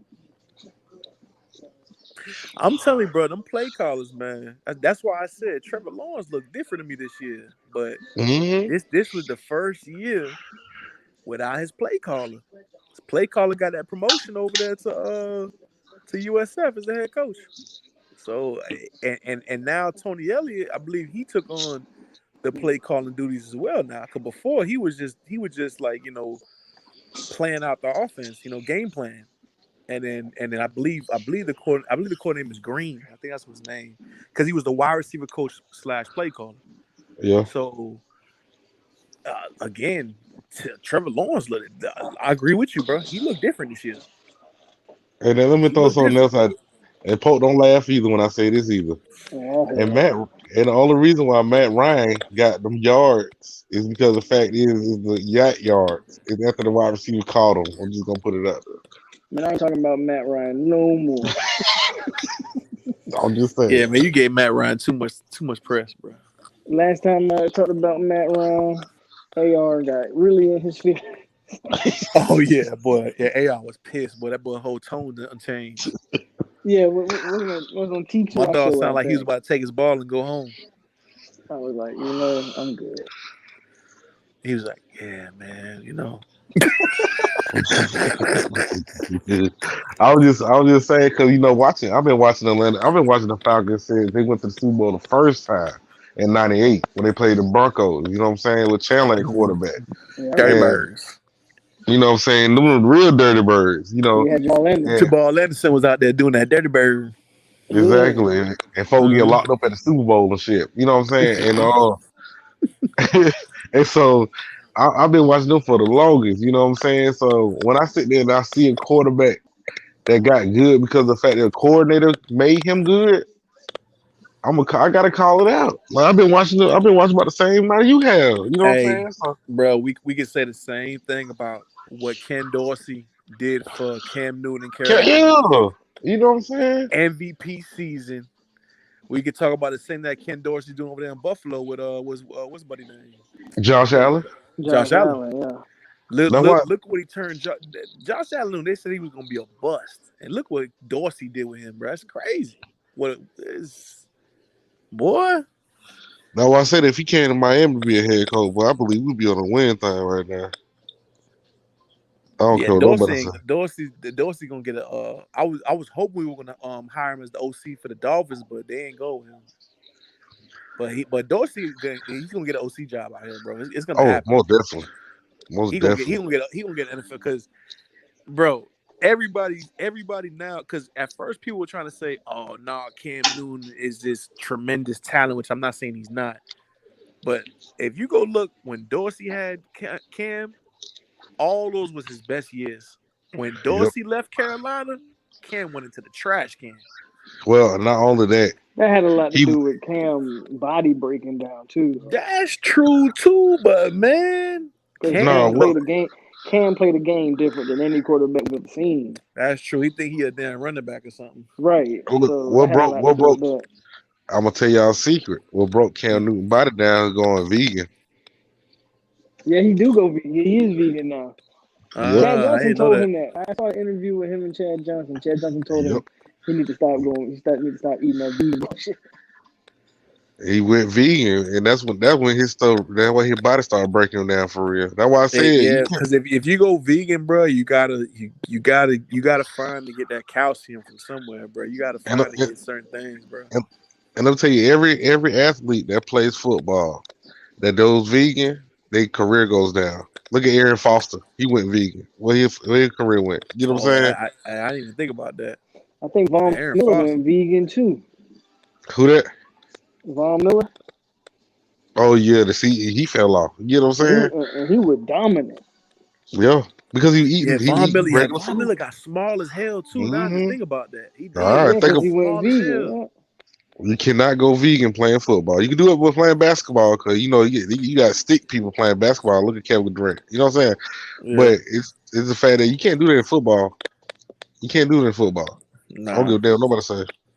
And also, all them concussions Cam got too. Now I'm thinking about too as well. Yeah. Cam Newton got a lot of concussions over the last couple of years. Yeah, I'm not saying Cam Dorsey ain't had nothing to do with it. I'm just saying But he just got the best out of him. That's all. A mix he got the best out of him. Dorsey, right? It's a mix of him, just Cam Body just not being the same. Mm-hmm. Because he weighed every bit of 265. But hey, again, that's what shit. I can go to the earlier conversation I was having with CJ. I said, man, I know Red Lashley doesn't want to call this old RPO ass offense, 90% of the time, but he has to play D'Eriq King to his strength. He can't call it with Jake. Say it again. He ain't gonna be able to call it like that with Garcia. But what I'm saying is that Rhett's just playing.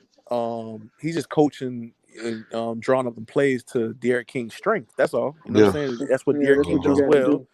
So you gotta do what you gotta do. But that's what I'm saying. That's what makes coordinators good. When you basically just, hey man, I gotta make sure like what's the name? Alex Smith. Alex Smith was the same way. I know he had no great NFL career, but shit, they basically because he was in San Francisco with Harbaugh, right? Yeah. Right, and Harbaugh basically simplified it down for him and just played him to his strength, and he looked, respectable for the time that he was there. You know what I'm saying? So like when you got coordinators that know how to get the best of your ability, then you're gonna get the maximum out of you. I don't think no player needs to be vegan that play football. I'm just gonna say that. I can't really disagree. I mean, nah. You need those proteins. From what I heard, where you gotta literally run into another person, where you need all the calories and protein and all of that. Unless you getting a whole bunch of supplements to counter you not being vegan, then you know what I mean. But I don't know. I might see wide receivers going vegan. It might work at the most. That's about it. Cause they don't get fucking touched worth a damn. Judge Juno said he rather see Peyton Matoka at quarterback. Oh hell no! Did you see what that motherfucker did? Oh hell no! Oh hell no! Child please, I'm gonna give you Ocho child please on that one. Child please. No, Juno. No, sir. I know. Poke was saying that he don't think that Jake should get the nod outright and throw him out there. Here's my thing. I'm not saying Jake can't be good. I'm not saying he ain't the future. I'm saying a true freshman. Look, if he's the best, he's the best. And you put him out there and you live with it. I got you, 100%. I just have a hard time seeing a true freshman who was throwing interceptions to Travis Hunter just a few months ago in the Georgia championship game. You telling me he's going to go out there against Alabama and actually give y'all a chance to win? I don't know.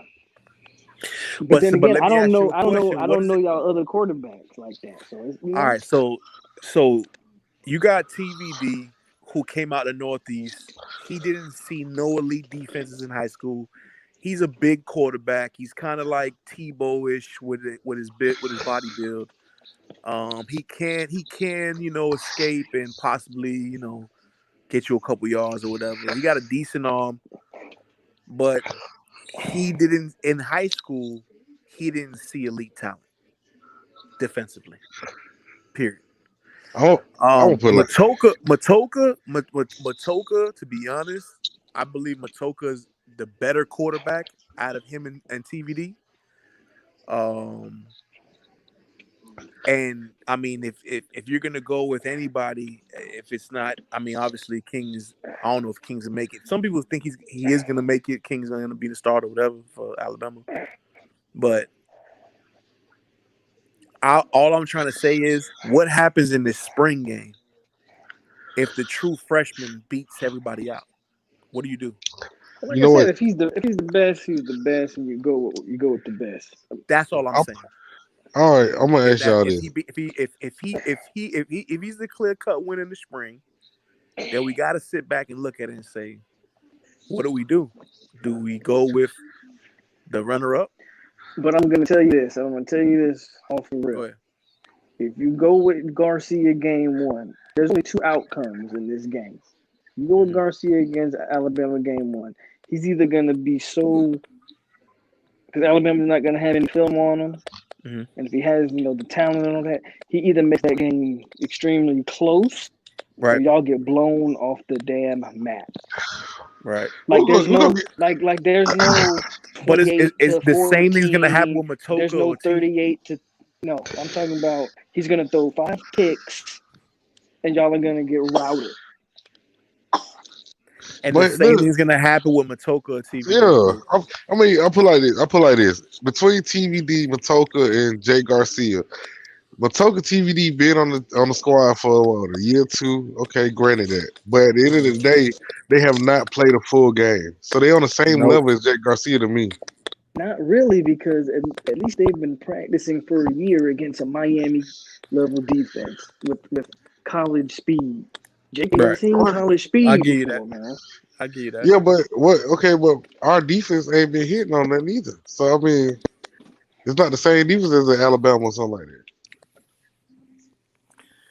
that. This is also my thing. There's also a third part to what you said, Pope. If Jake does get the nod and he does keep it close, or he does show us a lot like whoa, then what do you do with D'Eriq King? Put a wide receiver. I told you that. No, what I'm saying is, because if you already let him out the box against Bama and he looked like something, then there's no reason for King to come back, because King is gone after this year. Yeah, that's true. King. There'll be no reason to put King back to put back quarterback, because that'll be the dumbest thing to do. You're gonna have a hard time convincing King to play any other position, because King trying to go to the NFL, he gonna want to play quarterback. If he was trying to go to the NFL, he would have went ahead and switched over to wide receiver or running back anyway, because that's what they're looking for anyway. They ain't looking at him for a quarterback. They're looking at him for wide receiver, running back. That's what the scout said. I mean, I don't think he's an NFL quarterback either, but no, these kids, they have dreams and they want to pursue them. Man, hey, Poke, I don't know if you heard earlier, but I said if King at least had the arm strength that Kyler Murray has, I could see him possibly not starting anywhere in the NFL, but maybe third string quarterback. You know what I'm saying? Whatever. But he don't even have that arm strength, bro. And that right there is what hurts him the most. He can't make that deep throw, bro. Right. It's not there. Hey, what's called said? The throws, you can't play. Jay Garcia, he said. Juno said Jay Garcia got an arm brace. Something wrong with his wrist. That's not good. Damn. No, not at all. No, I don't know. Is that recent, or that's when he was playing high school? I don't know. I don't know how recent that is. If that's true, he ain't starting. That's another thing. That's another thing. Y'all can't afford any spring injuries to your quarterbacks. No, hell no. You can't afford that at all. Even to one of the backups who might not get the No, we can't. No. I know that's true. You can't afford no injury. No, that's tough. Yeah, and that's what I'm saying. This is so. I'm just interested to see, because I'm just interested to see how this spring goes with the quarterback situation, just to see who really has that edge, because Jake is coming in. Basically, Lashley knows what he wants out of Jake, right? He's coming into an offense where he's pretty much turnkey. Jake's benefit is that he's Lashley's hand-picked quarterback. Yep. So for 4 years now, because he's been recruiting him for 4 years. He's gonna get the benefit of the doubt and all of that. Yeah. So absolutely. Yeah. Definitely. He said he wear that brace now. My only question, and then just with Jake, is for any freshman, is can you translate to the college game in the right amount of time? Yeah. And if I was playing FIU game one, I'd be like, hell yeah, start Jay Garcia. But y'all ain't playing FIU game one. So Pope, let me ask you a question. You put Matoka out there, or you put TVD first quarter, 3 picks already. What do you do? Again, you put whoever you put whoever's out there. No, but I'm asking you a question. You don't go. You don't start them. But what happens if there's 2-3 picks already in the first half? Whatever quarterback you got, that's not Garcia. Do you put Garcia in? Well, or you that's let a great that question quarterback because just throw 6 or 7 picks? That's what's going to happen. I would let him. I would let that quarterback look. At that point, you're losing the game. Garcia is not going to win you the game. I would let that quarterback finish that game. Yeah, pretty much. I would go into the next week and say, okay, Jake, now is your chance because obviously I got to get it done. I mean, you don't put Jake Garcia in a situation where he's gonna feel pressured into trying to make a play because that's just asking for more mistakes from a high school player. Yeah. Juno bring a good point. He said King is like DJ Dallas, bro, wildcat running back. He's exactly on point. That's what you know. That's the funny thing. He bring up DJ Dallas. DJ Dallas was a wildcat quarterback in high school. He wasn't no running back. He was the quarterback, but he just ran the ball all the time. Cam Akers was like that too. Yep. Well, Cam Akers is a beast, though. That's one man I hate seeing. When we had to play y'all had Cam Akers. I hate seeing that motherfucker. That motherfucker used to run us over. I said, damn, this motherfucker toting that ball. I used to hate seeing that bitch. I be like, damn, we got to play against Florida State. Cam Akers still on the team. He ain't left yet. I used to hate playing him. Hey, shit, you know what's so funny? Poke, I was telling CJ earlier when we had if Randy Shannon wouldn't have got fired, we basically had Teddy Bridgewater and Dalvin Cook fully committing to the University of Miami. And I was just like, I can't imagine, if we would have gave Shannon an extension and we would have had Teddy Bridgewater and Dalvin Cook for 4 years. Man, that could have been the turning point for us. What? But they fired him. And then once they fired him, you saw what happened. Dalvin went over there to Florida State. Teddy went to Louisville. That's all she wrote. But it's one of y'all. Who's born with a beast? Dalvin Cook or goddamn Cam? Both of them boys run that thing. Oh, Dalvin by far. Dalvin Cook, bro, you crazy to even ask that question. Dalvin by far. It wasn't that. I like Cam and all that, but Dalvin. You see what Dalvin's doing in the NFL, bro? Yeah, I know. I see. Dalvin's different, bro. You see Dalvin, what he doing? He at Minnesota, right? You see what he doing with the Vikings? Yeah. I hate his brother. I hate him. Monster. Dalvin made one cut and he gone. Yeah, one cut, he gone. I hate his brother with Georgia though. Yeah, Georgia didn't use him right. Georgia did not use his brother right. But Georgia used him more as a receiver type back. Yeah, is his brother gonna stay out there in Georgia? Yeah, I thought he going to the NFL. I don't think he's leaving. No, he's still there. I don't think he's leaving. There was some rumors that James was thinking about transferring, but he's staying. From everything I've heard, he's staying. To me, they ain't using him right, man. Nah, same way they didn't use Jerry Jude. Calvin Ridley, little brother. Yeah, right. They ain't use him. Oh yeah, I remember that. They ain't use him right. I don't know why the hell he went to Georgia. Me either.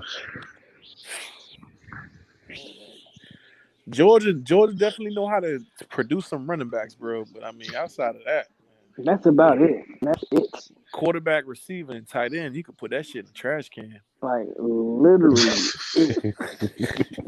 you can forget about it. I'm not sending my kid unless he a running back, bro. I'm not sending my kid to no damn Georgia, bro. Offensive. I agree. I don't know why they keep going over there. I don't know why these quarterbacks keep going to Georgia. Like me either. Ain't nobody really been talking about Florida Gators lately. Because they get all these decommits. They get because word on the street is Mullins on the way out, bro. Oh no. Yes, sir. Yeah, Mullins was trying to get an NFL job, bro. He fucking got interviewed. Mullins been shopping. What you said, bro? What Maiden Day saying, Mullins been shopping himself out for the last few months now. Yeah, man. He took an interview. I forgot what NFL team, bro. Bro, he's basically only he basically only reason he's still the coach is because he ain't been hired by an NFL team. That's the only reason why he's still there. Yep. Juno said, "What if Garcia beats Alabama, and then we pull him later on for King?" Man, that's possible. If that was to happen, Juno, bro, you best believe somebody gonna be flying the damn planes, talking about firemen years all around the stadium, and it's gonna go crazy. Ain't no way if this kid comes in here and he beats Bama, bro. Listen, Garcia, true freshman, first game ever, and you pull Alabama, and you pull him for King, you fucking crazy. Y'all got a phenom on your hands at that point. Exactly, that's what I'm saying. If he's able to do that, then. But you know what though? I'm gonna tell you this though. The only advantage, like you were saying, is they don't really have no tape on him outside of high school. Pretty much. Right. So you're kind of gonna have to like game plan him as the game's going on. You know what I'm saying? Maybe try to make some second half adjustments or whatnot. So, I mean, with my philosophy, you got a true freshman who you don't have any tape on. So you don't know what his strengths or his weaknesses are, but what you do know is that you're fielding Alabama. You have a few NFL players on that defense. You got speed that can confuse him. Throw different looks at him and see if you can confuse him. That's what you got. Gotcha. Now, Poe. Now they got Bryce Young starting their quarterback. He's a redshirt freshman, if I ain't mistaken, for Alabama. Who's not to say that he doesn't have? Yeah, Bryce Young. Bryce Young, Who's not to say that he won't throw interceptions? He might. He might. My thing on Bryce Young is this: he had to practice against Alabama defense for an entire year. Yes, sir. Oh, that's strong point right there. Hey, hold on. Listen. I'm gonna tell you something because I'm a little fanboy on Bryce Young, bro. I watched that kid, bro. I watched his high school film, bro. That kid right there, he is one of my favorite quarterbacks that came out last year. And I'm gonna be honest, man. This is another thing that can go bad for us. If our defense ain't firing, boy, it's gonna be a long night because not only can that kid sit in the pocket and take the hit to the chin and make that throw, he could get out that pocket. He could throw across his body, and he can go out there in the open field and make you miss and take it to the house. Crazy thing about him is a lot of people thought he was going to get the start as a true freshman before Mac Jones kind of emerged. But a lot of people thought Bryce Young was going to be the starter day one. Yep, that's how good he was. Yep, a lot of people thought that's how good he was, bro. Day one. But they said Mac Jones just edged him out. You know what I'm saying? But that goes to show you though, a true freshman almost had a chance to edge out Mac Jones, who's what? Mac Jones gonna go what? What we predicting him to go in the NFL? First round? Late first? Nah, second. Second. I second or third, I think. Second or third. Second or third. Okay. Yeah. Could they even got a North Dakota State quarterback going in the first round before? We all know how that goes when it comes to that. Yeah. They always find somebody from BYU, somebody from nowhere. Yeah. Bullshit. That's the greatest thing since sliced bread. But I'm just saying, so he's gonna go to NFL, whether it be third round, second round, whatever. Oh yeah, he'll definitely be in the league. He's going to the league, and Mac Jones, he got a lot of things that compliments him well. So so he beat him out. But again, Polk said, now I just like the fact that Mac Jones is smart and he's accurate with the ball. There you go. I like that too. That's gonna get him a job. I like that too. Yeah, but how long he gonna keep that job though? Because Alabama quarterbacks don't last that long either. I mean, even as a backup, he'll have a job in the NFL. Mac Jones will have a 10-year NFL career. Hey, listen, as a backup. Let's stop saying that about Alabama. Look at Chad Henne. Check me out. Hold on. We got to stop saying about Alabama quarterbacks because ever since Mike Locksley, when Mike Locksley came over there with Lane Kiffin and then Mike Locksley, that shit changed, bro. Jalen Hurts is in the league. Tua's in the league. Mac Jones about to be in the league. Bryce Young is definitely going. Wait a minute. I gotta stop you, dog. Hold on. Not so fast, my friend. Not so fast, my friend. Because they already trying to shop Tua already from the Dolphins. Man, such a mistake. I think that's a mistake, bro. The Eagles, they already don't know if they really want Hurts to be the starter. But he got the job though, right? But he got the job though, right? Oh, I'm not. See, I like Hurts. That's the only. All I'm trying to say is that. Wait a minute. No, you can't. He's not from Alabama. He's from Oklahoma. Get it right. Oh, here we go. Shut up. He's from Oklahoma. He is from Oklahoma, my guy. He's from Oklahoma. Whenever he do his presentation, whenever he do his come on, like you know how to be like Jalen Hurts, Oklahoma. That's what he's gonna say. He's from Oklahoma, Alabama. So miss me with that one. Okay. So you got Mac Jones, you got Tua. Okay, now name another quarterback from Alabama. And it's not Jalen Hurts because he's from Oklahoma. No. But remember, I'm only going off when Lane Kiffin and then when Mike Locksley took over. I'm not talking about the whole past in Alabama. I'm saying Alabama changed. They not the same ones, the same way they used to be 10 years ago. Yeah, they got some quarterbacks. Shit, they got Bryce Young to come over there. Bryce Young was the number one dual threat and the number 5 pocket quarterback in the country to go to Alabama.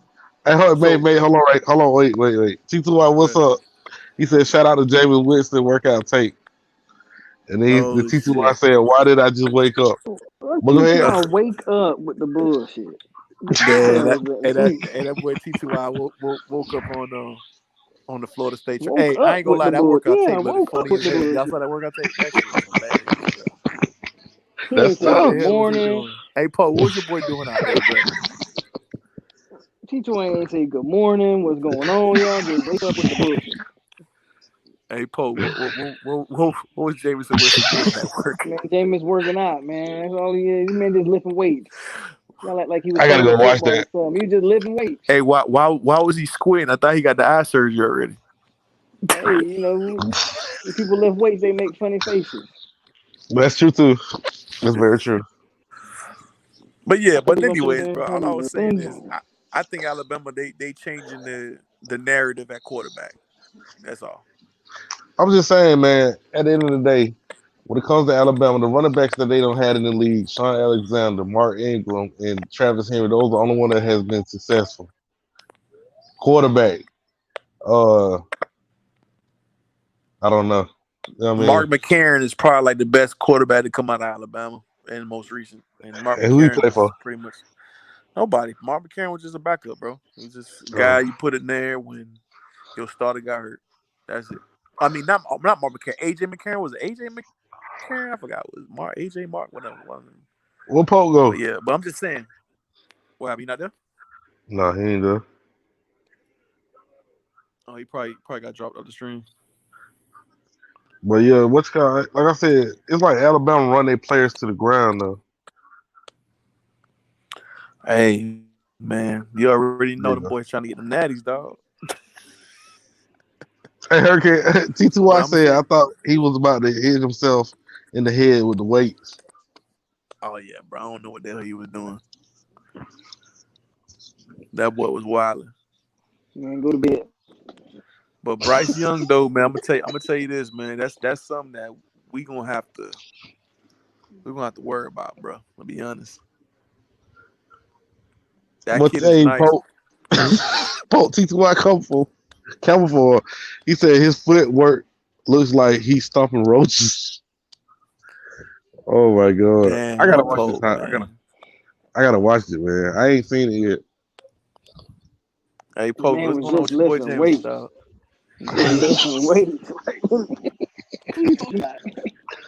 He come with the smoke early in the morning. James and Winston, bro. We really doing this. He come with the smoke early.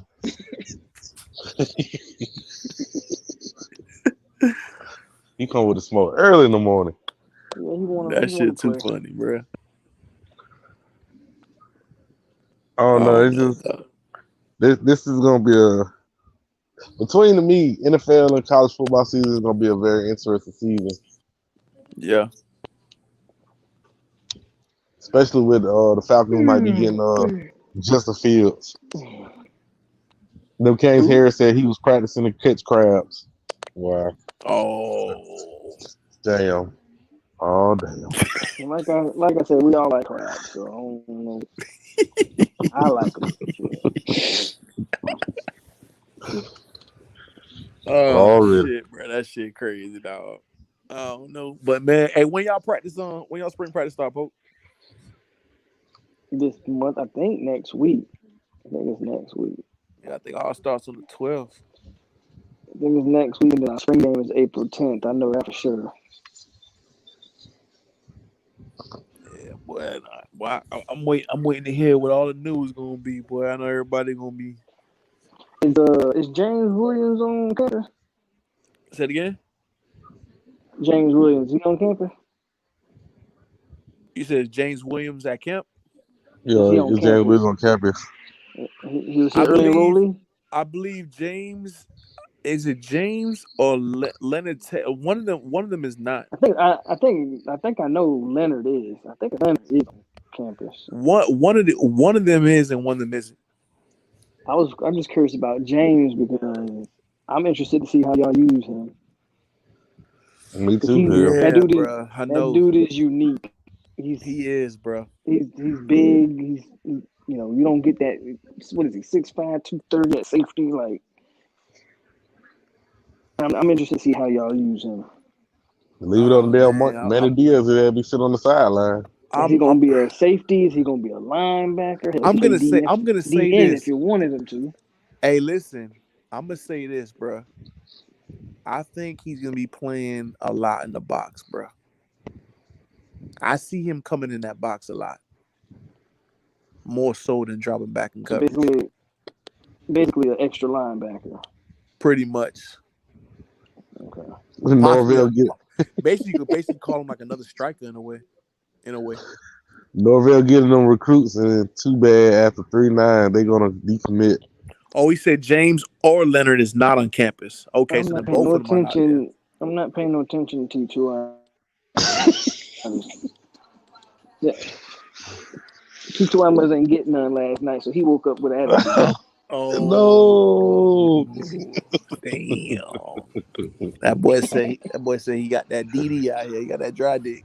Oh Lord.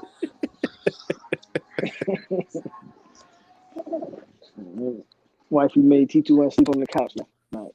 Man, ain't no way in hell y'all boys going 3-9, bro. I don't see it.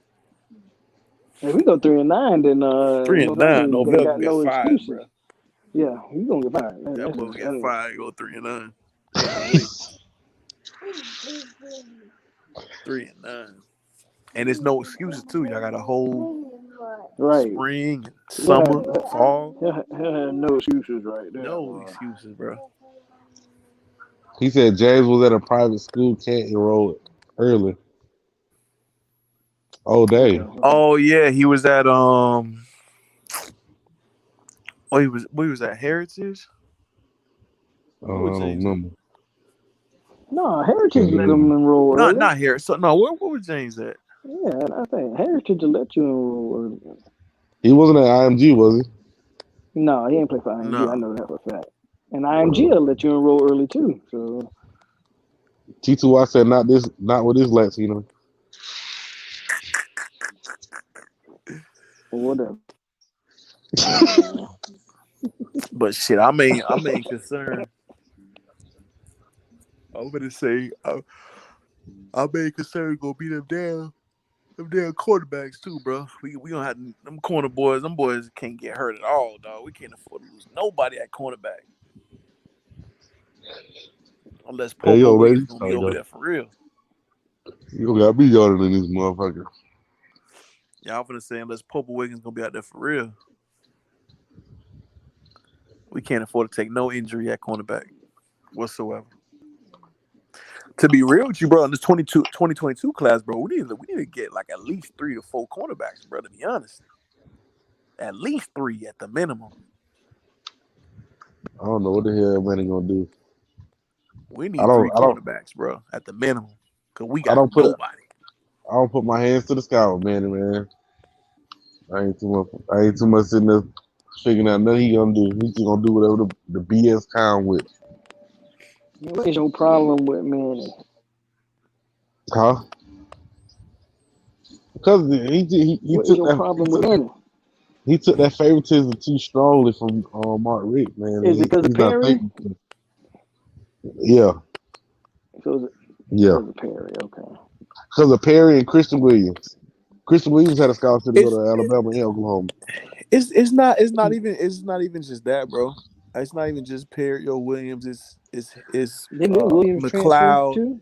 It's McLeod. It's Jennings. It's Pope. It's Wiggins. It's certain decisions that a head coach should even if your positional coach is telling you something, you need to overwrite and be like, yo, man, these people out here ain't, they ain't cutting it. We got to make a change. We got to rotate them boys out. And it's like, it's not happening. Juno, Ja'Cory Brown is a Perry number 2. He's a copycat. They should have kept Perry. Hey, but that's Red Lashley out here recruiting him, though, bro. Oh, I'm not knocking. I'm not knocking about it. I think he should have spoke up for Perry. If you wanted a player like Perry, he should have just kept Perry. He should have spoke up and kept. I do agree with that too. Like at what point because I heard a lot of Hurricane fans say this that Lashley wanted Perry all along to be the starter, not King. And I don't know how true that is. Y'all can tell me. But if that is the case, if you Lashley, when do you put your foot down and say, bro, you want me to call this offense? You give me the quarterback I want. Exactly. Hey, again, I believe that conversation happened. To be honest, I just don't think it worked. I don't think it worked out in a fashion as far as Perry staying. But because we've been hearing the same shit since when Dan Enos was here. Dan Enos did not like Jarren Williams. Yeah, at all. At all. This was knowledge, bro. Like Dan Enos liked N'Kosi Perry over Jarren. N'Kosi was there after practice. He was in the film room longer. He was working with, because Enos had that 1,000-page playbook. So he was working and developing. Tituaje actually wanted King. Yep, that was Tituaje said. I don't know about that.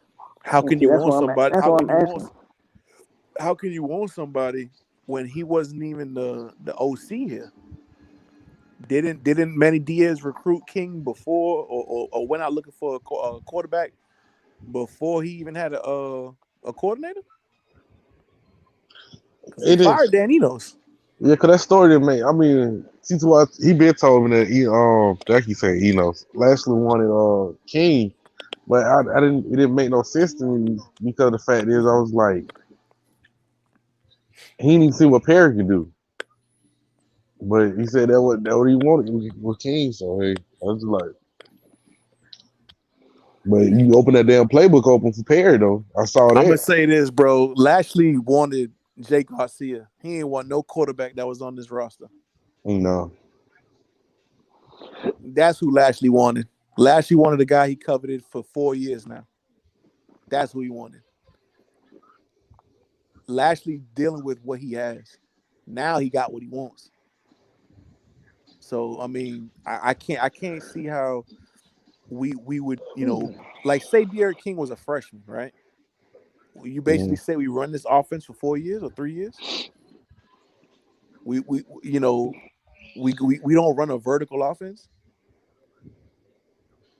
I don't know. I mean, is Ja'Cory Brown a King type player? No. Is Jake Garcia a King type player? No. There go T2Y. Yo. All right, so the first thing Lashley did when he came to Miami, he got all them quarterbacks. First of all, you say good morning when you come in here. Man, it ain't morning over here. It is more than 322.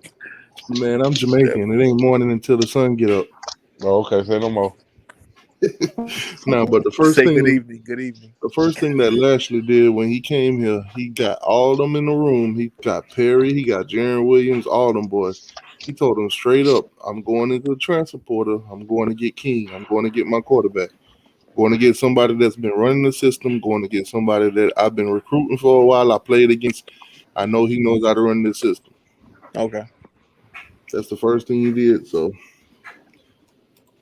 that's why Jaron Williams hit the transfer portal. What? Hey, Jared Williams already had tried to hit the damn transfer portal. He was scary ass, drunk man.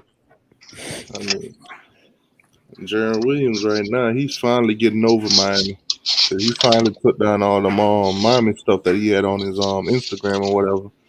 He put all the he put the USF stuff up now. Yeah, he still got a highlight from Miami on there, but other than that, he took down all the photos and everything. I tell you one thing, he got a good his head coach is a good play caller. So I mean, I damn sure want to see what he's gonna do over there. That's the same play caller from Clemson. Yo, let me ask you about how you feel about Matt Ryan. Man, I was just trolling, man. I was just trolling. Y'all have my boy AR in his feelings though, man. AR was hot about that Matt Ryan stuff. That boy Matt Ryan, hot doodoo. To be honest, I think Matt Ryan's career is over though. He got like 2 seasons and then he's done. Yeah. Once that contract run out, who gonna want? I mean, man, I wouldn't be he's gonna be a backup quarterback. I wouldn't be surprised if as soon as they go ahead and get Justin Fields that they don't put that boy in the block. What's the sense of keeping him? What's the sense of keeping Matt Ryan? You might as well just try to trade him and get something for him. Yeah, shit. I put Matt Ryan in the same boat as Joe Flacco, Phillip Rivers. But you got to look at Matt Ryan for what he is. Nah, chill out, Phillip Rivers, bro. Come on, dog. You got to look at Matt Ryan for what he is for the Falcons. He gave them their first sniff at a Super Bowl. Or Jay Cutler. So that's why they love him so much. I mean, Kyle Shanahan got him to the Super Bowl. Hey, listen, man. You know why I put Matt Ryan at? In the same place I put Andy Dalton at. Quarterbacks that possibly could have did something and they ain't do nothing. You know where I put Matt Ryan at? The Charles Barkleys of the world. That's it. Andy Dalton had all that talent at wide receiver and ain't do a damn thing. Matt Ryan had all that talent at wide receiver and ain't do a damn thing. Nothing. He don't want to fight. Oh yeah, I ain't saying that. I'm just saying, bro. Andy Dalton and Matt Ryan are the same people, bro. Man, don't get me wrong though. He had a good career. I mean, he got some record-breaking NFL stats and stuff like that. He had a Super Bowl visit, but too bad he was playing in the Tom Brady era. Yeah, that's true too. You gonna have that boy AR pissed out here, bro. Man, I remember I was listening. I remember y'all was talking about Kurt Warner. I'm like, man, Kurt Warner gave my Rams a Super Bowl win. I don't know what you're talking about. So do it. That's what I tried to tell him. Kurt Warner was a dog. Kurt Warner was MVP of the Super Bowl, I think, too. Yeah, he won a Super Bowl and he won, I think, 2 MVPs. Man. Greatest show on turf over here. That's why I sit there and said, what are we counting for as a Hall of Famer? Are we counting Super Bowls and tied to it or what? Because if we are, then after that, Matt Ryan definitely. I think when you talk about quarterbacks, I think you kind of have to talk about Super Bowls. Yeah, I think Matt Ryan, he'll get into the Hall of Fame. But every other position, I don't think Super Bowls really matter. Yeah. Yeah, just based on the records that he's broken, the records that he got, he'll make it into the Hall of Fame. But is that's but nobody's gonna look at him as like an all-time great. Well, you might well put Eli Manning in the freaking Hall of Fame. Like he gonna make it too. No, because then you have to have you can win Super Bowls, but then you got to have some numbers to back it up. Yeah, they're gonna. I guarantee you they're gonna throw his ass in there. No, Yeah, Eli's no Hall of Famer. Because he beat Tom Brady 2 times. To me and you, he's no Hall of Famer, but Tom for the rest of them, bro. That defense beat Tom Brady 2 times. Well, you can say the same thing for Joe Flacco. Because it was the defense that won the Super Bowl for Joe Flacco. Hey, I'm not arguing about Joe Flacco. I agree. The defense won that. Well, see, that's not totally true. Not for Joe Flacco. No, not for Flacco. For Trent Dilfer. Right, for Trent Dilfer. But you got to remember, when Flacco won Super Bowl, that man threw like 15 touchdowns and like no interception that whole postseason. Like Anquan Bolden was killing defenses in the playoffs. Like him and Anquan was like unstoppable.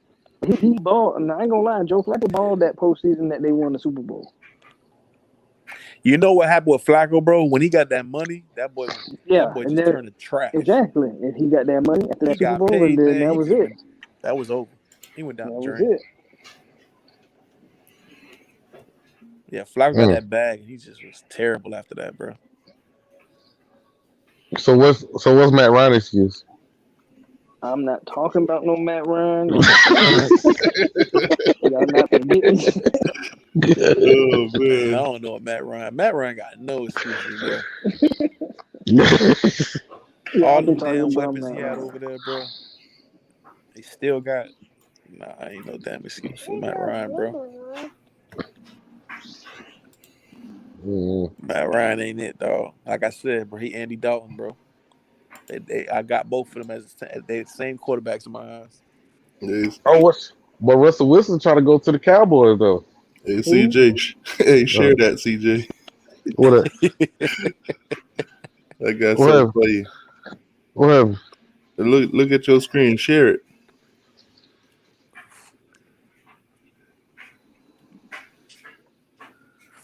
What y'all put on there? I just shared something. You just got to click on it and approve it.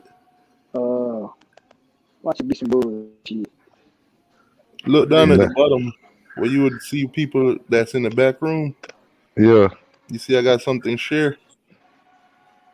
Okay. I ain't clicked the wrong way. You talking private chat? No. Look. You know how people come into your back room and then you approve them to put them on the screen? Oh, yeah. Look at the bottom. You see I got 2 screens open? Yeah, I see it. Judge Jones said Matt Ryan is Tony Romo. Damn. That makes sense, though, because, I mean, both of them similar. Put a bunch of numbers for 1-0. This is what I would tell you about Jameis Winston. Jameis Winston workout. My dog working out, man. Oh, my God. I'm doing lifting weights. On the football or something, bro. You lifting weights, bro. Nah, wait till you get out there on that field, bro. Lifting weights. Look at my boy face, man. My boy said, Drew Brees, I'm coming for first place. Watch it. Yeah. Hey, Poke, what's up with your boy, dog? I'm trying to count how many roaches. What you talking about? I'm trying to count how many roaches he done killed.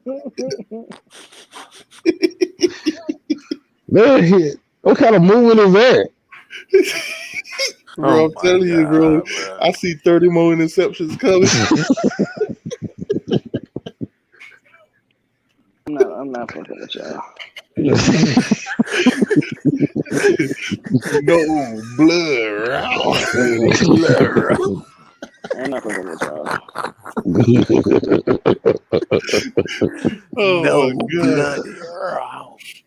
Blood. Man, is it Matt Ryan is Tony Romo? Hey, he said he man over there. Yeah, man, exactly. He man. Yeah, man. Hey, Poke, man, what's up with your boy Jameson, bro? I thought he got. Why he look like he can't see? Them kids say he man.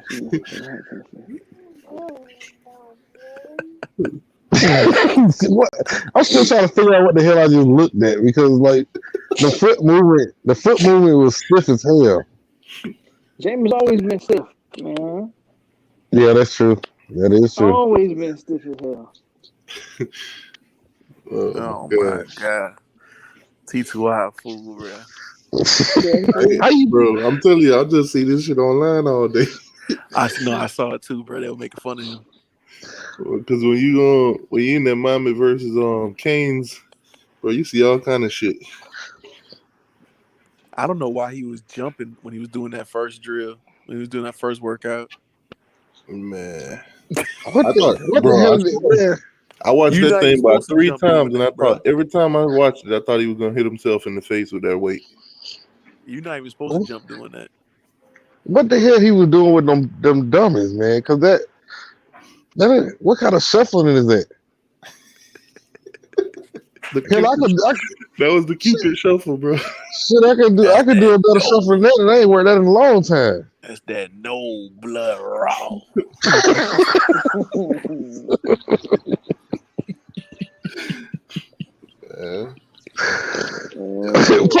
that again. I don't know how you did it, but do that shit again, because I got to see it again. Damn. Hold on. Put it back up. We're not watching that again, all right? We gonna talk about something else. About Matt Ryan or something. I don't know. We're not watching that shit again.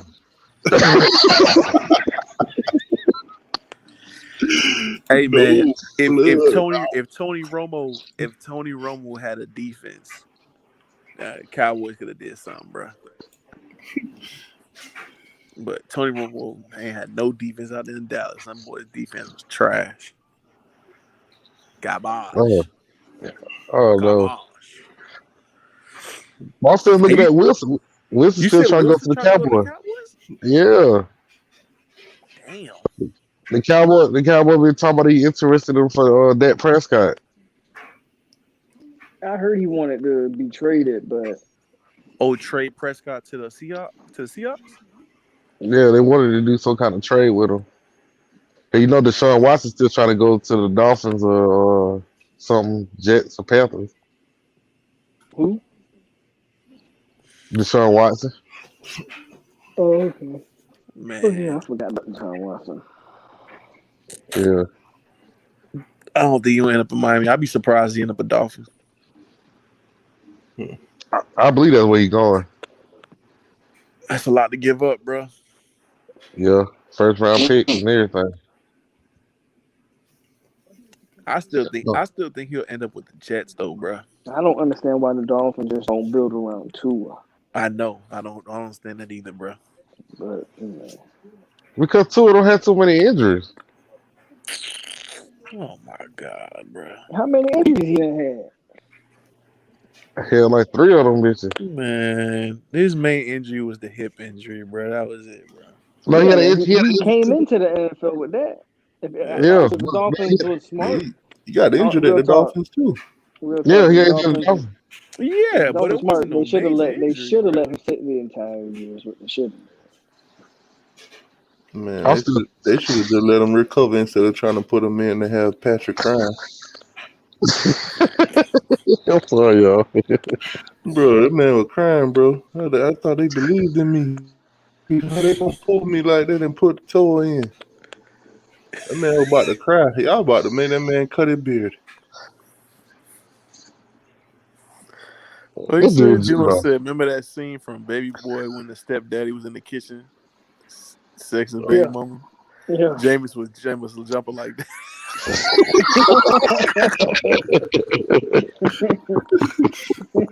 Boy, moving like a jackrabbit.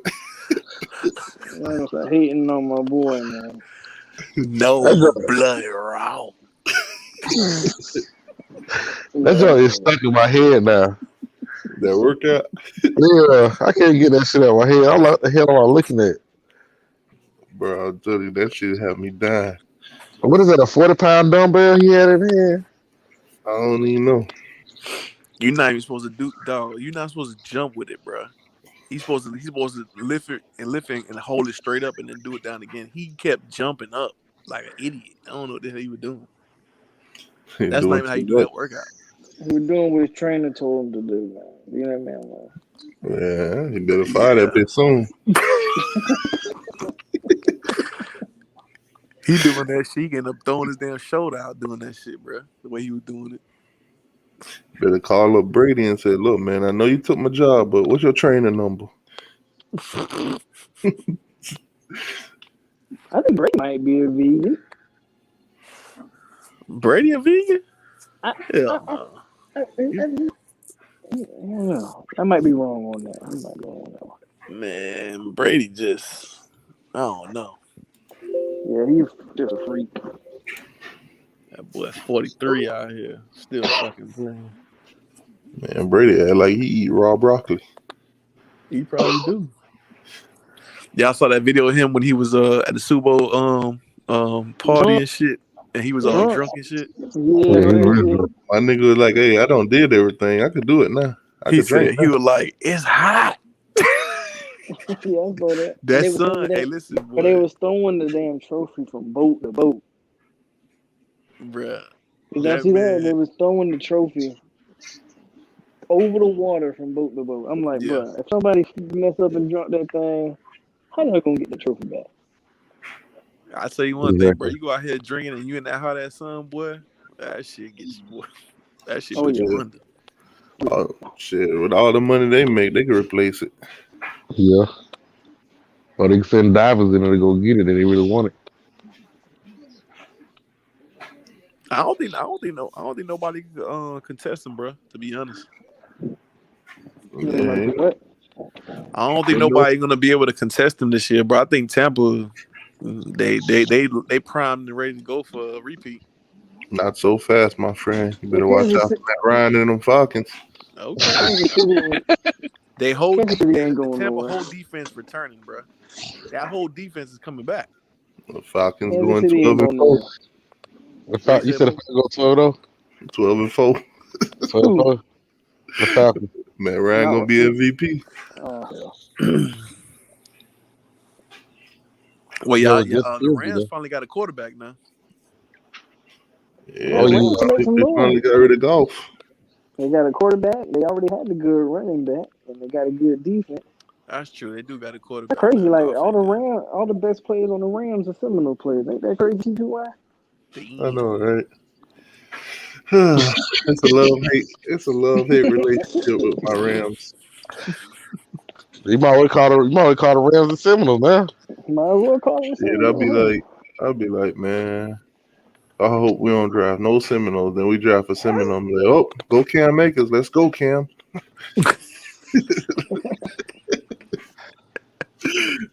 And then I gotta listen to these people talk about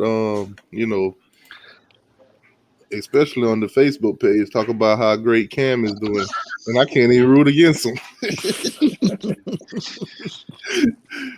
CJ want to smoke tonight.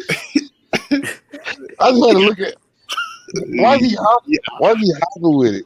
Man, it ain't even a hop, it's a facial expression. I'm finna go. Damn, Pope, man. I thought it's a 30 pounder, ain't it? Bro,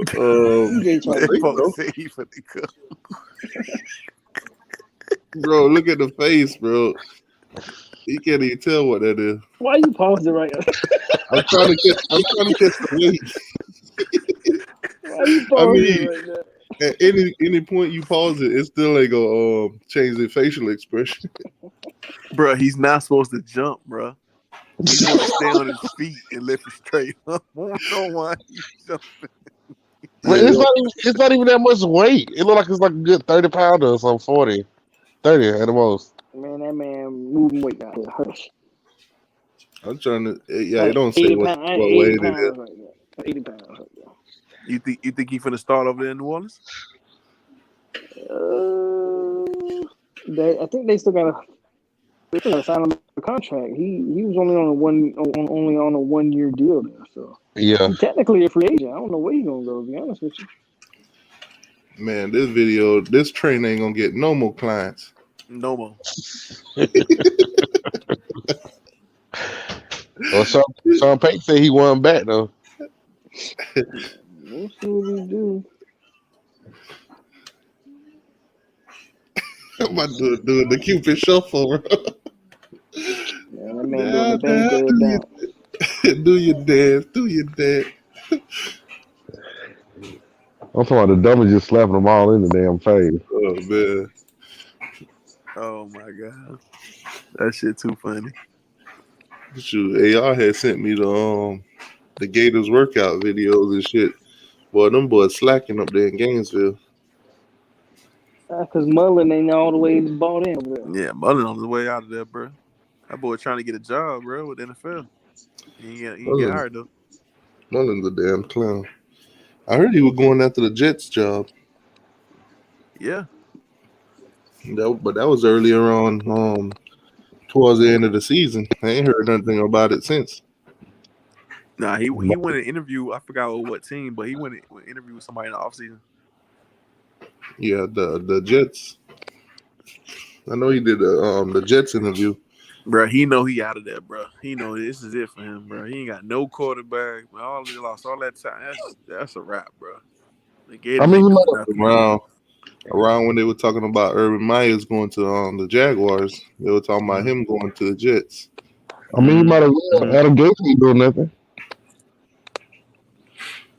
Shit, imagine Urban Meyer turned the Jaguars around. Well, that'd be crazy.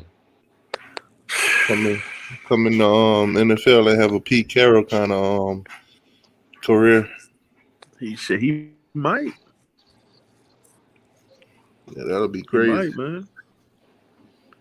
You got Charlie Strong over there as on defense, and he made Charlie Strong an assistant head coach too. Shit. So my phone down, y'all. So I'm gonna head out. Yeah, I'm about to close the show down anyway, man. So it's about 3 hours. Yeah, I'm gonna try to take my ass back to sleep. You know, like when you do these shows, CJ. So you gotta keep doing more of these. We always doing some bullshit. Oh man. No blood wrong. Let it no bleed. Yeah. I'm not with y'all. You know what it is. I'm stupid. That's your boy. That's your boy. I swear to God, bro, for like a whole year, I thought he was saying let the nose bleed. Yeah. Man, I'm gonna go ahead and close it down, man. Y'all ain't gonna give me that shit, though. And then, Sergeant was like, he thought he was saying Kenny Mosley. Oh my God. So then the other day, we asked him, I forgot what he said it was, but we were both wrong. He said nothing about no Kenny Mosley or no nosebleed. I forgot what he said it was. I was like, I'd have never thought that. Hey man, if all I gotta say, if I was had to choose between Jameis Winston and Matt Ryan, I'm going with Jameis Winston. Nah, I'm taking Matt Ryan. AR just woke up. I'm taking Matt Ryan. Y'all is not finna get my boy to kill me. I ain't got no comment on that one. All right, y'all boys. I'm out here. All right, y'all, man. Y'all be easy. All right, later, y'all. Yep, another open mic done tonight. We'll be doing another open mic soon. Thank y'all for tuning in. It's like the 85 South Show, but it's the sports channel for it. And I'm signing out.